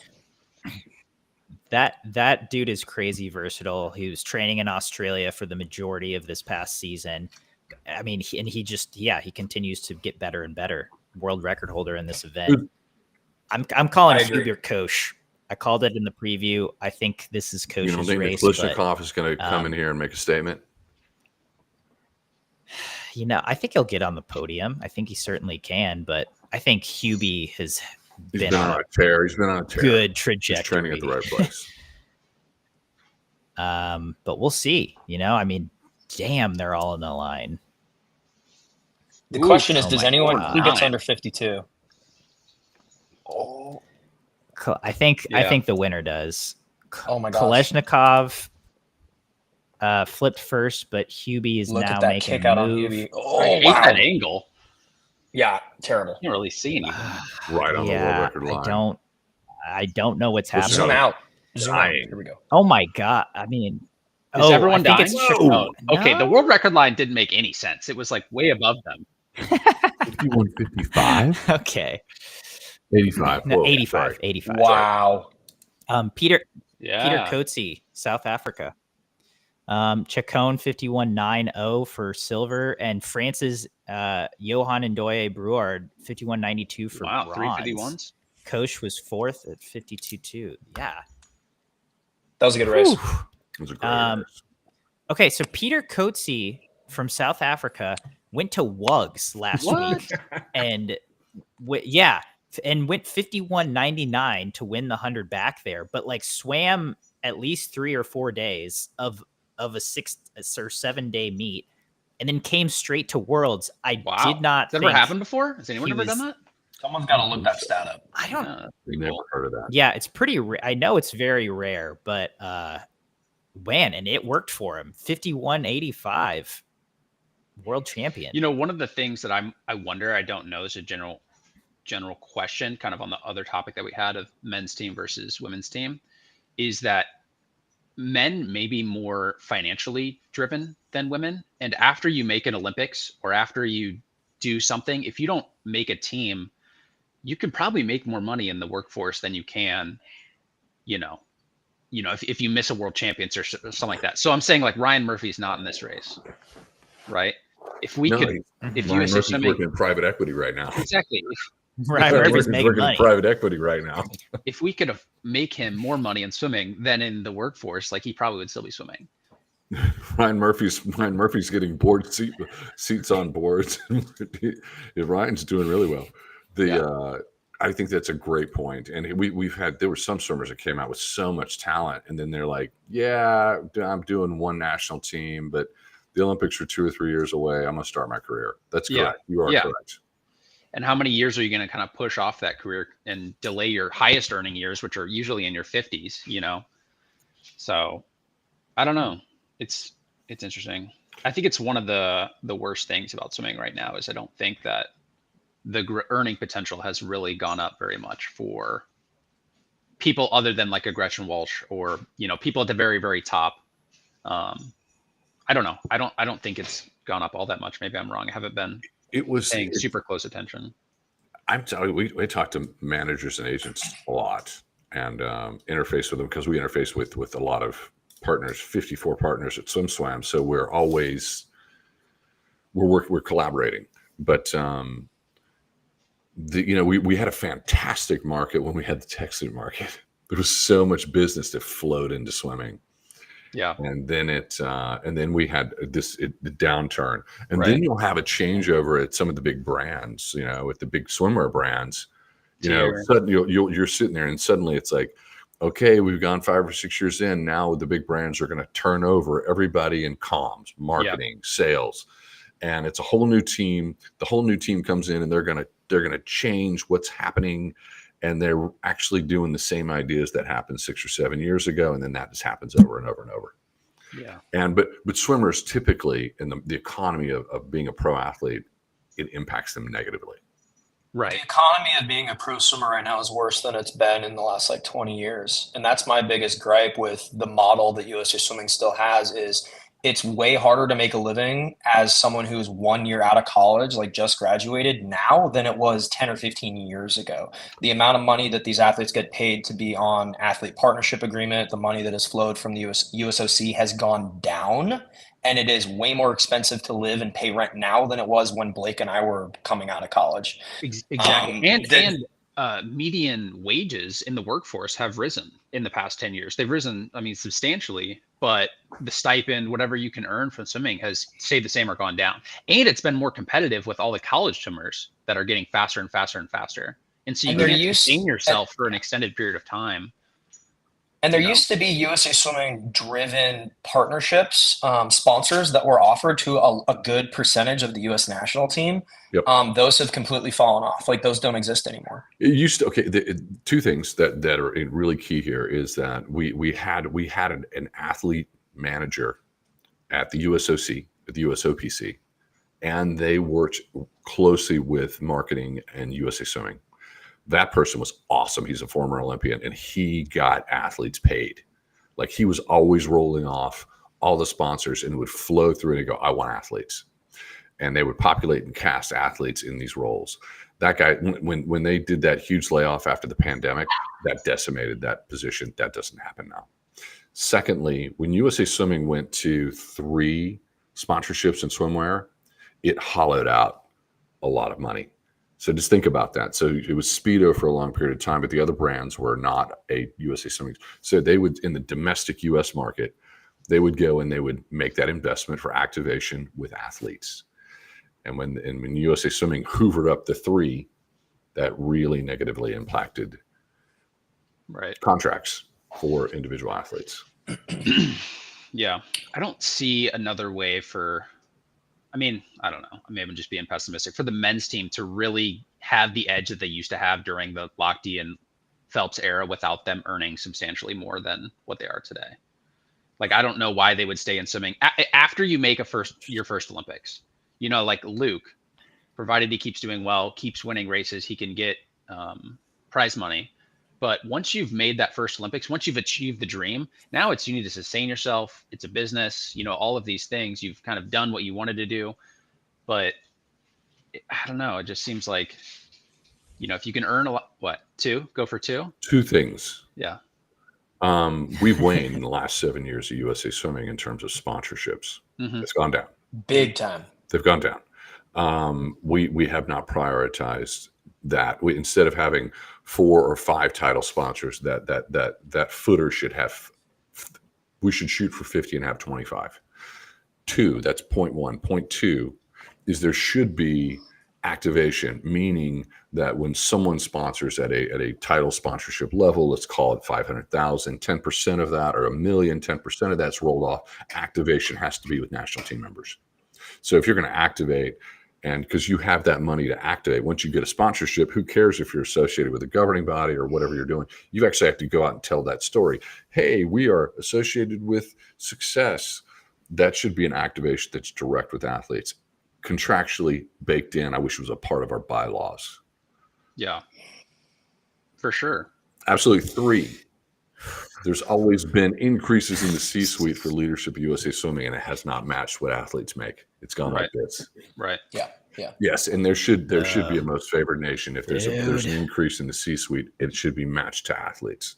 And I mean, World Aquatics slightly to blame too. Like, why are we have to do their only approved sponsorship? Like the Omega, Yakult, those are the only ones that we're allowed to have, right? If they open that up a bit. Mm-hmm. That'll never change, though. Yeah. Yeah. I mean, there's no incentive for them to change, right? Because as Mel just mentioned, there's no competitor, and they're making money at the top, and so they don't care. They're going to get paid. Yeah, they're going to be paid. Yeah. What's fascinating is that you see a Cody Miller who creates his own market. Yeah, it's like, for you to have a business in swimming, Cody, you went, oh wow, I've got to do this on my own. Yeah, I mean, I got lucky because the year that my YouTube channel blew up and made me more money than I ever made before, by the way, totally on accident, not planned.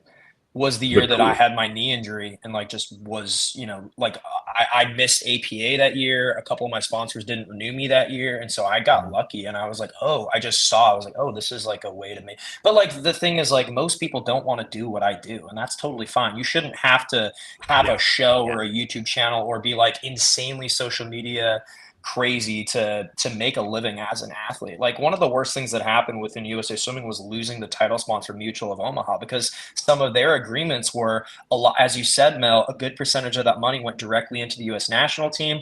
They sponsored the Breakout Swim Tour where they had a few events. Like it was pretty easy for a national team member to make $80,000 a year. If you were on APA and you did 5 or 6 clinics a year, you're making $80,000 a year. That does not exist now. That is my biggest gripe with USA Swimming, is that these programs have just fallen off, and it's just become harder and harder for all the reasons that we've just discussed. Yeah, and it's about finding the right partners that want to support the future of USA Olympians, and they're out there. They are. It just anyway. Yeah. It is. You've created your own media ecosystem. You are your own big brand, and it's hard. The truth is, what you do is really hard. But but I think the point is you love swimming and you love being enmeshed in swimming. And like you said, not everyone is of that mindset, and not everyone should have to be of that mindset to be able to give back to swimming in a positive way. I'll put it in this context. You have to be agent, manager, producer, editor, social media manager. You're doing the whole thing. That's true. And some people are not wired. They're not that high functioning. They just can't do it. Some people just can't do it. And then they can't do it. That's a cost already in a shrinking market where it's like, I got to take my pie and I got to pay somebody else to do this. And I'm trying to be the best in the world. Yeah. It's not realistic. Yeah. But I think the one consensus thing that we come back to is like, we should have partnerships that have activation percentages baked in. Yes. For athletes. It needs to go back to, which is great for the brand is not the banner. The brand is the athletes and the stories. People connect emotionally with the athletes. Right. Exactly. Yeah, for sure. There's also a way, because a lot of people like there are younger kids that are pretty social media savvy, but learning how to utilize it to your advantage with minimal work to benefit you, like as a brand, to attract sponsors, is something that I have helped a number of athletes with. And I think that that's something that USA Swimming could do that they don't do. And I think it's part of it is because they don't necessarily have someone there that knows how to do that. I was actually talking to Brennan Hansen about this, like as far as like, okay, what are the services that the national team offers? How many of those services are utilized, and how many of those services are actually functional for these athletes? And one area that could be helped with is how these athletes are leveraging their success in the pool through social media. And again, you don't have to be me, but there are smaller things that could be done that would at least elevate these athletes and help them make a little more money. And it's not that hard. You don't have to be agent, coach, man, all those things. It's just or if we have the women's, I'm watching women's 200 free. Yeah. Oh yes. Okay, so here's the thing: the USA Swimming has a nearly 10 million reach on social. So if you're looking at things through the mindset of I've got to invest in my own pro team and my own talent, you use that entire platform and apparatus to help grow and seed your people's following, because that's their own channel. And you do it proactively, right? I mean, you make your services. You make your athletes aware of the services to say, hey, we offer this, let us help you, versus like, oh yeah, we can do this if you come to us. Yes, you've got to care, and it's got to be a ground game. It's going to be, look, we're going to war for you. Yeah. Yes. All right, women's 200 free semi. They're about to flip at the 100. Erin Gimmel is in lane 4 for the USA. She's looking good. Yeah. She's about half a second ahead of the field at this point. She had a great swim on the 4x1 free relay. She got called up after Gretchen was pulled out of the relay after the 100 fly semi on day 1. And Erin Gimmel, 53.0, stepped up and helped Team USA earn that silver medal. Do you think we win that relay if we had Gretchen on that? You think we win? I think so. Oh, yeah. Yeah, I saw that. I do. Yeah. It would have been close. I do. It would have been close. It would have been close, but I think just the fact that Australia's anchor Olivia Wunsch was 53.0, Tori was 52.8. I think Gretchen could have popped to 52.5, and I think that would have been enough. But it's unfortunate, and we've talked about that a lot. But it's like I'm not super mad about it. Like they did their best, and they put up. Yeah, but it's always better to win gold medals. Sure. Well, the reality is, again, we'll talk about this sickness thing again, is she clearly was a little under the weather. How much, to what degree, we don't know. But like they weren't sure. Like look. I mean, we can play armchair quarterback and look at how fast she went in the final of the 100 fly. Like she's good, but like maybe she needed that extra day. Like we didn't know, right? Like they didn't. That's right. With this with this illness, 24 hours is just night and day. We don't know where she was at. I think the quote that came out from Gretchen was, "My body wouldn't let me like do the relay." It's like she went 56.07, which for her is like less than a practice swim, right? Mm-hmm. And it's like, and then she was like, "My body wouldn't let me swim anymore." Like Mel said, 24 hours, night and day difference. Yeah. So, I mean, I think they made the right call. As you guys are recently in the hunt national team experience. When you see Team USA fourth on the medal table, do you notice that like they were in Worlds? You see us third on the medal table yesterday at Worlds. Does that bother you? Is this something you pay attention to and you're like, I don't like that? I mean, it drives me absolutely insane. It's like completely unacceptable. It's like, I'll just say it's gross. Yeah. And we talked about this a little bit. Like they feel it because there is a big whiteboard in the team area that has all of the events lined up. Like they know where they're at and like what the expectations are. It's not great. It's not great. But again, we're in this position where because of this sickness, like it's just this, like we could blow this meet. And by the way, I don't think we're going to. I think there'll be a handful of really great swims for the remainder of the week. I think that they're going to be okay when it comes to the medal count and all that. But we could blow this and not win a single relay, and then it'll just get chalked up. Yeah, but everybody was sick. Everybody got sick, and it'll just be a footnote, and there's no weight behind it, and that just sucks. Yeah. It does.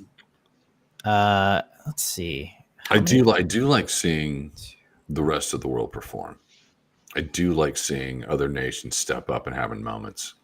I do like that this is the post-Olympic year, and because we won't forget it, but fans will.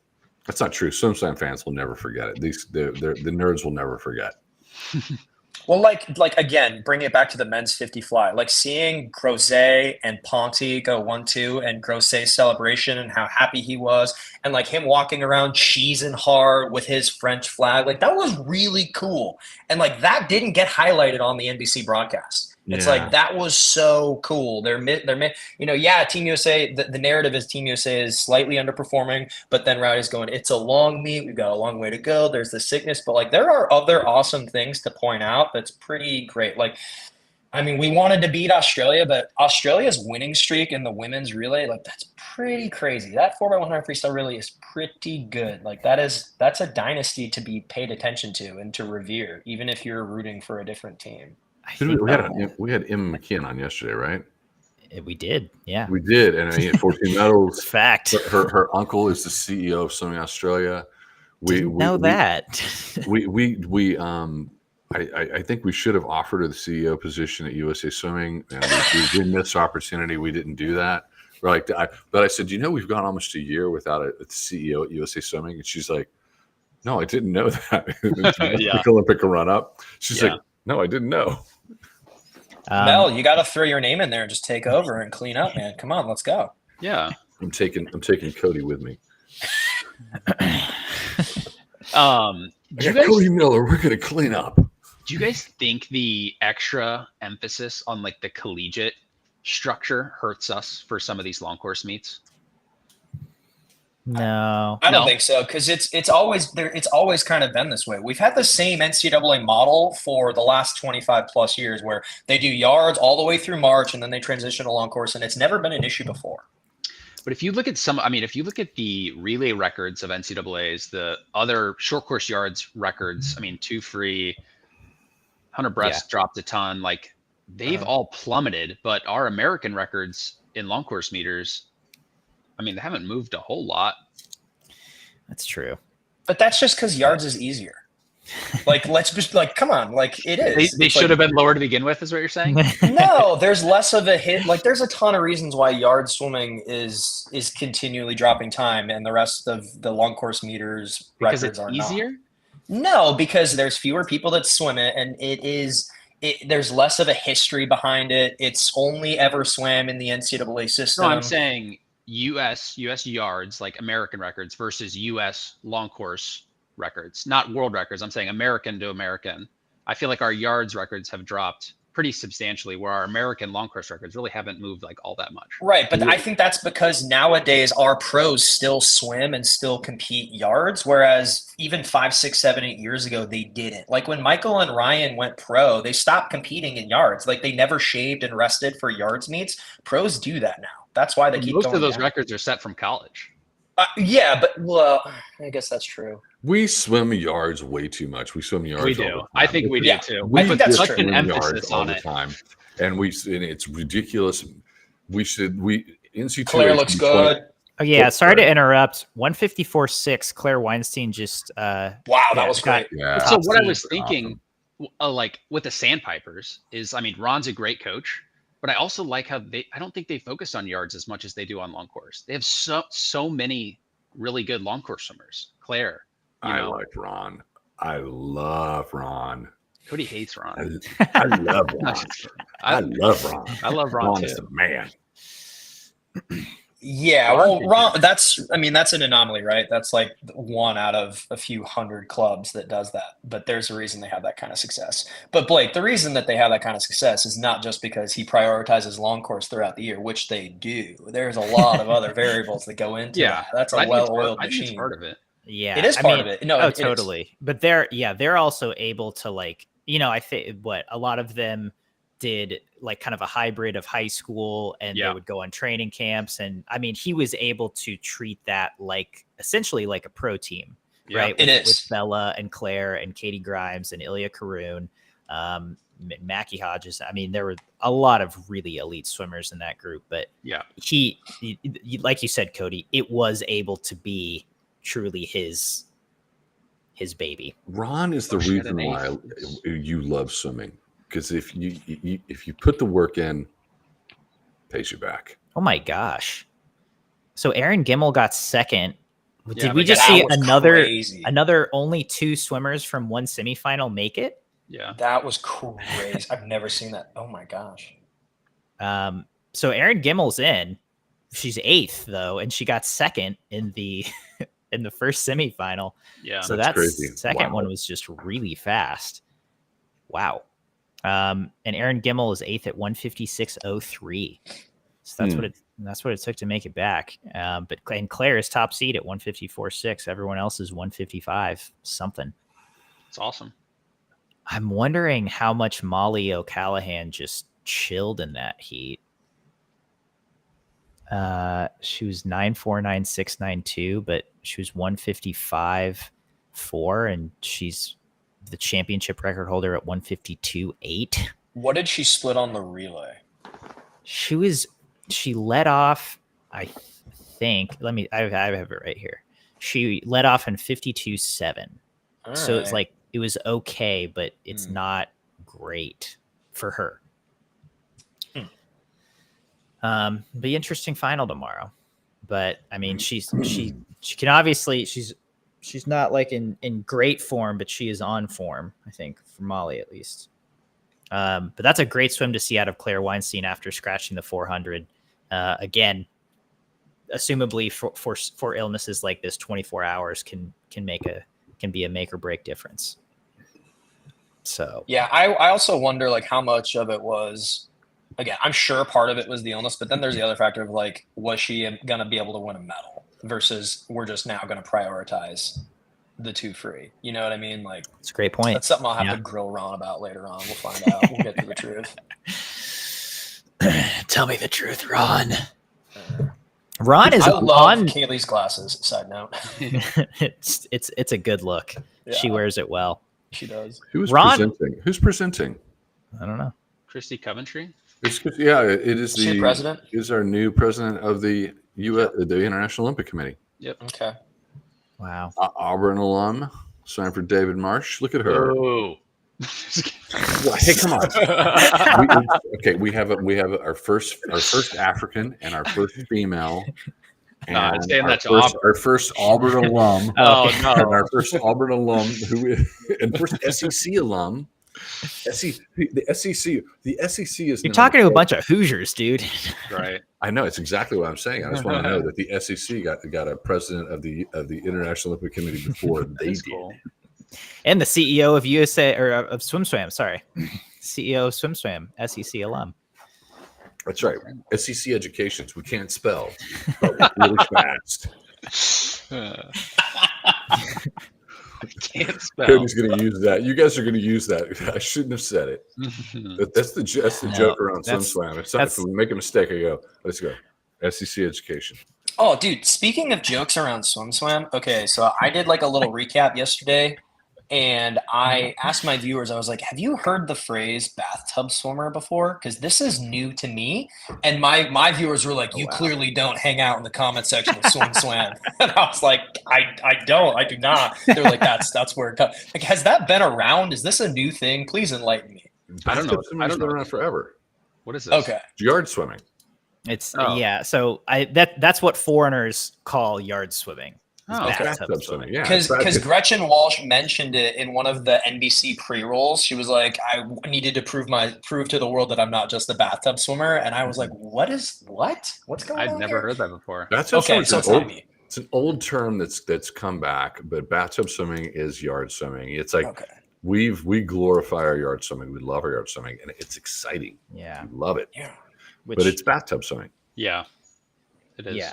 A lot of people can swim in the bathtub, but they can't do it in the big pool. No, yeah. So that's just a big gaping hole in our knowledge base of swimming, Blake. Clearly, I we're guess not. so. I mean, it makes sense. It's kind of funny because they swim short course meters. It's not that much longer than short course yard. Depends on who you ask. It's like hot tub swimming. I so wish NC2As was 25 meters. So, Mel, did people call, like, when you were swimming, was bathtub swimming a phrase, and did people refer to 25 meters as bathtub swimming? Or is it only bathtub swimming has yards? always been yards. It's always been a slur on swimming in the United States, and how we are so invested in it and spend so much time in it, which Blake was, he was alluding to before, which is really, it's not the best. Because I feel like it's really come back in the last. Gretchen has brought bathtub swimming as a phrase back. Yes, we have a massive star who is educated everybody, and we have a legitimate star who kids actually pay attention to. Well, but it's because, like, she was so good in yards, and everyone was like, well, and then, it took her long course a little bit to catch up, and everyone was like, oh, she's just a bathtub swimmer. And that's where bathtub swimming saw its renaissance in our comment section. Can we talk briefly about this two fly real quick? So this event has been Team USA's worst event since Phelps 2016. Yes, it's like it's been really bad, and that's not a knock on the butterflies that we know and love. It's just like we're not even on the podium at all. Haven't made a single podium. No. So this is our time. Like, let's go. Like, Carson in prelims was playing with fire a little bit. He didn't go like 155. I was like, that's a little like, but he got in there, right? But Luca in the upcoming heat, man, took it out. I mean, 152 in prelims, like, not messing all around. No, fantastic swim. You guys tell me, what happens when a swimmer does something where they go 150.5 in a 200 fly? Well, they go on a 150 in a 200 meters. Can you swim? Imagine swimming 200 free with open turns. How would you do? Yeah. I've imagined me swimming next to the guy doing fly, but going 150 in the 2 free, and I'd be like, that'd be kind of demoralizing. It's hard. I mean, it would be like, it's hard to do. What would freestylers do if they had to swim it? If they had to do an open turn, how fast would it be? What would Luke have gone? I don't know, 146, 145 high, without the momentum. 47. It's like on average like 7/10 per turn, right? So we're looking at So that's almost 3 seconds. Yes, All right, that you're is. right. You're right. It's like 2. Okay, so my point is, he goes 150 in the 200 fly, and if you're like an elite athlete, you're swimming for silver, and and often when he's in the pool, it's like I think athletes are gravitating in other directions. So we haven't said his name. The world record holder is Christoph Milak. For anyone who doesn't know, well, he won 150.3. He's from Hungary. He's not here. He's not at this World Championships, and so Luca, top seed 152.7 from this morning. Carson's on the blocks right now with semifinal number 1. Carson's been a 153. Yeah, he has. Pretty excited tomorrow. I don't know if you guys saw this, but tomorrow we're being joined by, among others, Jack Dahlgren, who won the 200 fly at World University Games. He's a Mizzou alum. He was 155, and that was a really good swim for him. But then on the 800 free relay at that meet, he split 145.1. Whoa! There we go. Awesome. Which I it's a very formidable split, and probably you would take that for Team USA any day. So excited to talk to him a little bit about that meet tomorrow. I did a 50 free race with Jack in Florida a few months ago. Oh, really? Yeah, it was called like the Jack's 50. Oh, yeah. I hadn't swum I swam like once a week for a while. It was terrible, but he was a super nice guy. How dare you, dude? I prepared you for that meet. What are you talking about? Yeah. Coach Cody. What did you do? Drop your time. What'd you go? Went 23.0. 50 long course. Not bad. That's not bad. 23.0 that's good. When you wear win? jeans. No, I did not win. Okay. Wow. Yeah. Come on, Carson. He's doing good. I haven't been swimming much, but there's some speed there if you went 23.0 and you didn't win.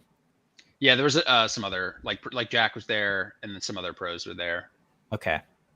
Ooh, this guy's out. All right, coming into the 150. Carson's fourth, but 50. he's right there. Mieleski of Poland is looking good in lane 4, but there's 4 guys really that are all in a row. If Carson is not better than 4th, he's in jeopardy because the second heat is going to be faster. The second heat is a better heat. He's creepy. He's passing. Come on. He's going to close the last 50. He's creeping. Yeah, he's going to win this. So Get second. Third. He's winning. He's going to win. He's going to win. Great. Oh, you guys are ahead of me. This is driving me crazy. Oh, third, yeah. Okay, yeah, he's third. Yeah, 154.3 is going to make the final. Yeah, that's good. I'm refreshing because I hate being 10 seconds behind you guys. This is crazy. Yeah, you got it. So I hate that sometimes when you refresh, it helps, and sometimes you're still behind. And I've been there, Cody. I know how you feel. I know your pain. He's 54.3. He's not breathing through his nose, though. We got to send him some notes. Yeah, you're supposed to finish and then breathe through your nose. Slightly tired after that 2 fly. Don't do that. Too much mouth breathing, Carson. Yeah.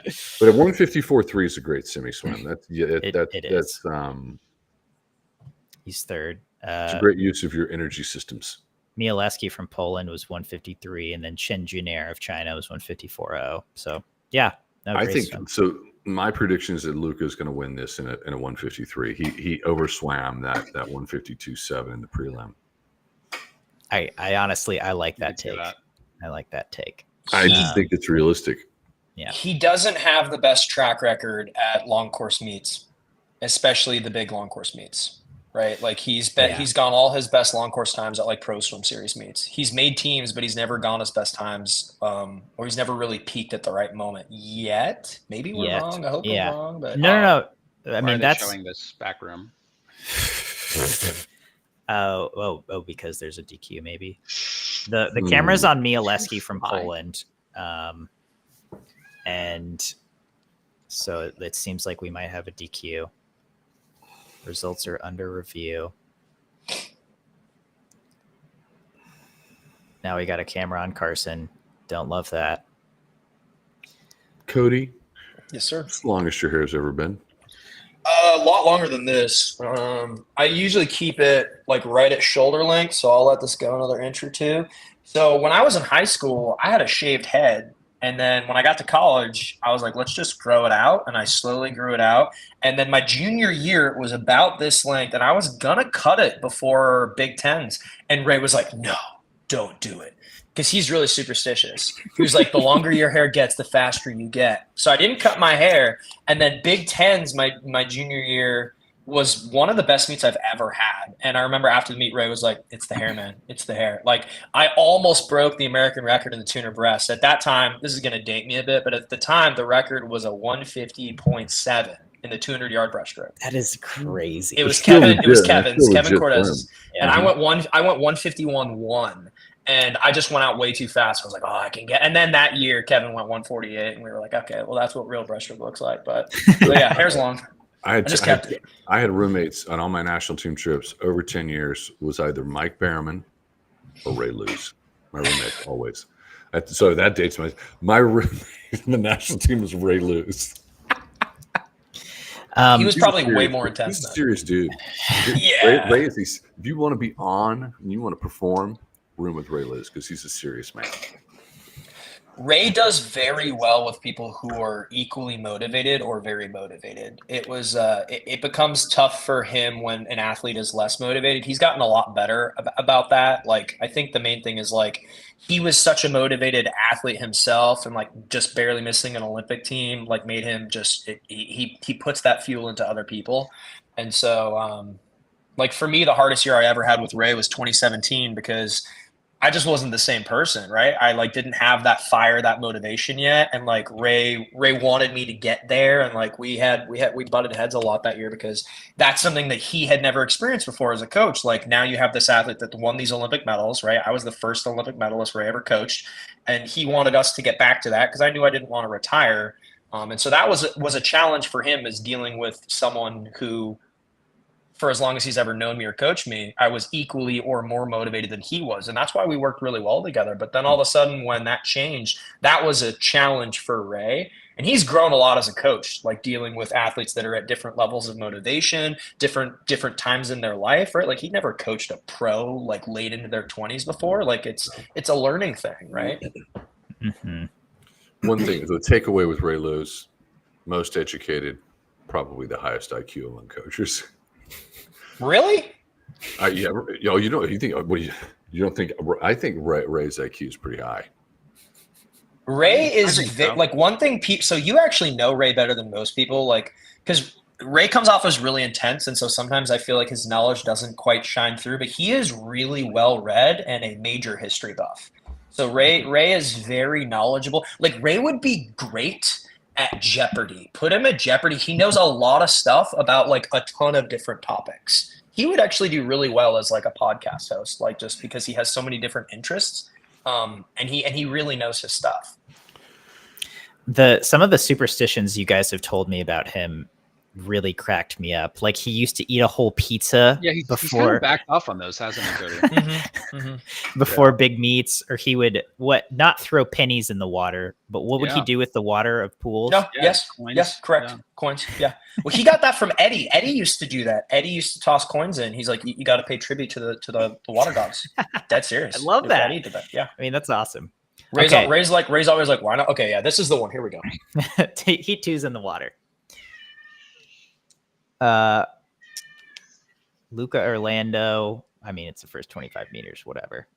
Looks good though. Looks smooth. Yeah, he looks smooth. This guy's, I mean, Luca is so talented, and he's had so many bumps in the road. And I think we all wanted everything to gel for him. Because we know he could pop off and break through. Oh, okay. So Ilya Karun is in lane 5, and I think he's probably going to go out a little quicker. I mean, he did. Ilya's has some serious speed. His 50 fly has improved a lot this year, as is his 100, honestly. Who's out? Who's in the outside? Yeah, who is that? Someone in lane 1. Oh, I think that's Alberto Rossetti of Italy. 53.42 out at the 100. Oh, no, that's Federico Berdiso of Italy, who historically goes out very fast. Oh, okay. And holds on for dear life. A bit of a Trenton Julian situation. If you go out you have to go out fast in 200 fly. You have to be out easy speed. You have to get high in the water because wherever you set in the water, you're not going to go up from there. You're only going to drift down. Yeah, but again, Here we go. Berdiso usually really like flies and dies. If Luca goes faster than his prelim swim here, are we gonna assume that he's gonna, go even faster in the final? I hope so. will. I'm always I hope that will. he would break through. So he's 153 when he was a teenager in the 200. Yeah, it's time. It's time for him to have a massive breakthrough. We Yeah, all agree on that. I mean, and he you can tell his That's great. confidence is so high this season. He broke He looks the good. NCAA record in the 200 fly Look at twice. that. Ooh. Whoa. Ooh. 2 152s. Wow. Sorry, 152.8 for Luca. So Okay. So same swim. he was a little, Yep. yeah. And everyone else was just at his feet. 154.4 for Ilya Karun was second in that heat. So that's solid. All right. So it's Orlando, Mialeski of Poland, Chen Junair of China. Carson is fourth. Ilya Karun, Alberto Rossetti, Federico Berdiso, and Harrison Turner of Australia is eighth at 154.9. Wow, it took 154 to make the final. Wow. I'm kind of surprised how much Ilya fell off on the third 50. Like, Luca really pushed it after the 100 wall, and I thought that he would be closer. Yeah, I did. I think Ilya's been training with Herbie, and I think he's focused more on his speed. Not to say his 200 isn't still elite, Yeah. because it is. But yeah, I was a little surprised too. Ilya's 50s were 9.3, 9.9, 9.9. Okay. Yeah. So Well, he won the bronze medal at the games last summer, right? yeah, So 100, was 100 and 200. Yeah. Yeah. So has he changed his training this year more so than leading into the Olympics? Is that what you're getting at? So he that's a was genuine question. last year. He was with Bob. Like he primarily trained with Bob with that group with Leon and Hubie and everyone else. And this year I believe his primary coach has been Herbie, which I don't think that means he's like uber sprint training, but it's obviously different. Yeah. And he's training more with guys like Patrick Salmon and Johnny Kulo, who are 50, 100 free guys. So yeah, we'll see how he looks in the final. But I did some practice with Luca at the training camp before the last Olympics, and we were doing like freestyle, and he's like, up there right with me, beating me on stuff. And then we got done, and then he did like a whole other main set of like backstroke and fly. And I was like, oh my, what do you even swim? Like, we have an NCAA record in like backstroke, but he's there for like fly and really fast at freestyle. Yeah.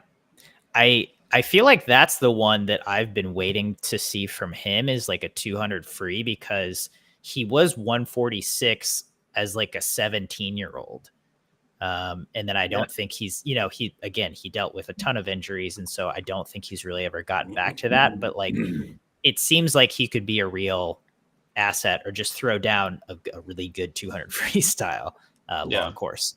One of the most surprising swims that I remember watching was when he set the NCAA record leading off a relay in the 100 backstroke. Yeah. That was he didn't even swim the event at NC's that year. He just happened to do backstroke on their relay. That was crazy. Yeah. Total shock. Broke Ryan Murphy's NCAA record. Yeah. He was 43.33. I mean, then that just got broken this year by 43.2 by Hubie. So like Hubie just got it. His underwater work is pretty disgusting. So last event of the day, women's 100 breast. Here we go. So Kate went a best time, I believe, in the semis to be top seed in this. So yeah, 5.4. Yeah, but I feel like Tang has more in the tank, man. I feel like I still feel like she's the favorite. Who? The Chinese swimmer. Isn't her last name Tang? Yeah. Tang Qianting. Yes. I picked her coming in to win this. I mean, her best is 104 low, I think. So it's certainly she's got it in her, but I mean, USA could use another gold medal. We really could use It another. would be gold medal. really cool if Kate won this. It would be very awesome. Fun fact, let's see. Katrina, the girl who just walked out in the outside lane, was Lily King's training partner last year, and she just barely beat her out of the final. Poor Lily. Oh my god! Oh, really? Yep. That was Katrina. Yeah, that's wild. Katrina Tetrevkova of Lithuania. Yeah, she swam at Indiana for a little over a year, I think. Yeah, is she? So she is no longer training at Indiana? No, she's moved back home after the games. I think she moved back home. That makes sense. Yeah. All right, Kate. On my screen, I think I'm still on a delay compared to you guys. Kate's walking out right now. I'm seeing all 8 people with the graphics. Okay. Yeah, same. All right. You're Kate can win this. She, just based on her semifinal swim, she can still drop time. She could go faster. Yeah. She's still, and she talked about this a little bit, she's still learning what that easy speed in the 100, the first gear, the first 35 meters, what that feels like. And so because she closes really well. And so if she gets out even quicker, she could come home with a gold medal for sure. I mean, I think she's the closest breaststroker we've seen to Kevin Cordes, right? Of just like natural, super long, super smooth, really effective. And so major separation between her kick and her pull. Like, she is all the way in her line before she starts the propulsion phase of her kick. That degree of separation is why she's so good at the 200. Her hit, and also if you look at her back, how naturally it's rounded back, kind of like Kevin's. Also, that's actually a really good point, even just from like a body type standpoint. Okay, here we go. In the water. Oh. Great pull out. Yes. Oh, I'm a little ahead of you guys. Let's go. All right. So Kate looks great. Chang's mover is out there. Yep. Yeah. She flies, man. She flies. Tang I tell you, is out. she's definitely the favorite. Got a body length lead. Yeah, she's way ahead, but that's her thing. She's 29.84. Woo! You guys are ahead of me. Oh wow, this could be a world record. But again, she does that a lot. Kate Douglas, great pull out, and now here we starting to gain. Okay, who's in the outside? Okay, that is Anna Ellen of Germany. She swims at Texas. Oh wow, up there. Anna looks good. This angle is terrible. Yeah, I hate this angle so much. Oh, Kate, come on. Kate's Okay. closing. Okay. Oh, okay. No. Oh my god. Oh my. What? Wow. No way. Wow. Anna Ellen of Germany, 105.1 from lane 1, world champion. Kate Douglas was 2 100s behind. Wow. Look at her celebration too. That's pretty cool. You got to give it to her. That's pretty cool. Yeah. So Kate did exactly what I said, man. She was smooth and fast that first 35, and she just dropped another 0.3 of a second again. Yeah. She's going to keep getting faster in that event. No, absolutely. Oh my God. I got to shout out Carol Capitani, who is Anna's coach at Texas. Oh, cool. Oh, really? Yeah. So Anna swam at Texas. She's a pro there now. That is such a big swim. She did that from lane 1. I mean, geez, what was her best time? Like, how much did she just drop? I think around half a second. I'm going to look it up right now, but she had been 105 before, but she had never had her best swims on the international stage. What a huge swim for Anna. That was crazy. Oh my God. That was crazy. And again, Cody, you mentioned it, giving them the flag right off the bat. What a move. I mean, just because look at that celebration. Like you feel it so much more. Mm-hmm. Yeah, and they've designated this too. Like the champion always walks around this way to greet the coach. Like this is they've replicated this from what they've always done at the Olympics, which is very, very important for a bunch of different reasons we talked about. Yeah, all the photos. I mean, the relevance, the highlighting the country, all that. It looks great. Kate will keep getting faster. That was a great swim.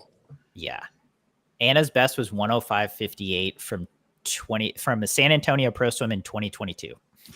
Okay, dropped 0.4. Yeah. It's the time to do it. Great swim. Wow. See, look at well, you guys. I'm on the delay, but like you can see Kate's like even for 100 breaststroke, the degree of separation between that kick and pull is crazy. And you're right, Yeah. it is very much like Kevin back in the day. What do you call that? Do you just call that she's just laid out? What do you call that? I mean, it's just it's a timing thing, right? Like it's so long. It's like because the main thing about breaststroke is like this is what I try to teach all the younger breaststrokers is even if you have a high tempo breaststroke, you still want to be in that line when you start the propulsion phase of the kick. And 9 out of 10 breaststrokers, even elite breaststrokers, they've already started, if these are your feet, you've already started kicking before you've already shot all the way forward, before you're in that line. And if you look at someone like Kate or even Tatiana, they don't start this motion until they're already in that streamline. And that's doable at a high tempo stroke. It's just rare. And part of it is also your anatomy too. So it's the timing thing. I think that's why 2 kick 1 pull breaststroke is like the most critical drill for young breaststrokers, because you get that feeling of speed on the second kick when you're in that line. You get the most optimal body position where you get the most out of your kick and you learn what that feels like. I always thought the breaststroke should be a part of artistic swimming. I agree. That is a fair point. One of the most successful April Fools at SwimSwam was that World Aquatics got rid of breaststroke because it's not a real stroke, but not to get stressed out too much. That artistic swimming stepped up and they would make it a part of their. I think you guys did one where the April Fool's joke was that they were going to allow underwater dolphin kicks to 15 in breaststroke. That one was pretty good. I had a lot of people that were like, oh, like get all upset about it. But honestly, my roommates are always breaststrokers, Cody. Always, my roommates are always breaststrokers. Oh, I'm sorry. Okay, but actually, wouldn't that make sense for breaststroke if off the start you just allowed? No. Don't open this whole can of worms. Well, but then it would be the delete same every world officiating. It would be the same officiating moving forward versus now people, the Cameron Vanderberg of the world who are taking 3 dolphin kicks off the start. Like we got to stop changing the rules. Just leave have the world records. Do dolphin kick off the start. I think there should be flip turns and then a pull butterfly. Yeah, I want flip turns and butterfly. Why not? I would like that. I mean, why not? Do whatever you want. I think breaststroke should be flip turns. We should flip turn and breaststroke. I think you should wear fins. In one of my first ever practice in pancakes, it was with Texas A&M, and they did at the end of a practice, it was a backstroker and a breaststroker, and they did 100 off the blocks with fins. And so the breaststroker did flip turns. And he went like, a 53 or something. It was like a really good time for in practice. But again, this was like in 2018. It was like one of the first practices I'd ever filmed and like shown on SwimSwam. And people were pissed. They're like, why is he doing flip turns? That's not, he can't do that. It's like, it's practice. It's cheating. Yes, because he's an enlightened swimming being. Yeah. Well, Ray is all about that in the breaststroke group at IU. It's like there's a lot, like almost everything they do is with flip turns because it's just faster and you don't develop bad habits with slow open turns. Like there's a lot of reasons why Ray likes to do it. The main thing is it keeps things moving quicker. Even when we do kick sets, like you get one arm pull, you do a flip turn, you push off, you get that one moment of reprieve where you're resting your legs and then you go into it. It's more sustainable. I always really liked it. I liked it a lot, but I like open turns. I like that element, that degree of difficulty, like who gets in and out of the wall faster. I just like that. Maybe that makes me like an old purist or whatever. But I think that open turns are in the bucket of recreational swimmers, and that swimmers always flip it. Yeah, it would make sense with fly though, because if you timed your turn right, your arms come around and then you can dip right into a flip. Like it makes. I mean, I guess you could kind of. If you're an elite 200 flyer, the flip turn does not scare you. No, that's true. Yeah, I feel like you can do it with breaststroke too. All right, guys, I gotta hop off. Appreciate you. We're all hopping off. Yeah. All right. Thank you guys. It was great talking to you. Yeah, nice talking to you. Take care. Yeah. Bye, Blake. Bye, Cody. Good to see you guys. See you later. See ya. Listeners, thanks for tuning in. That was day 3 finals, and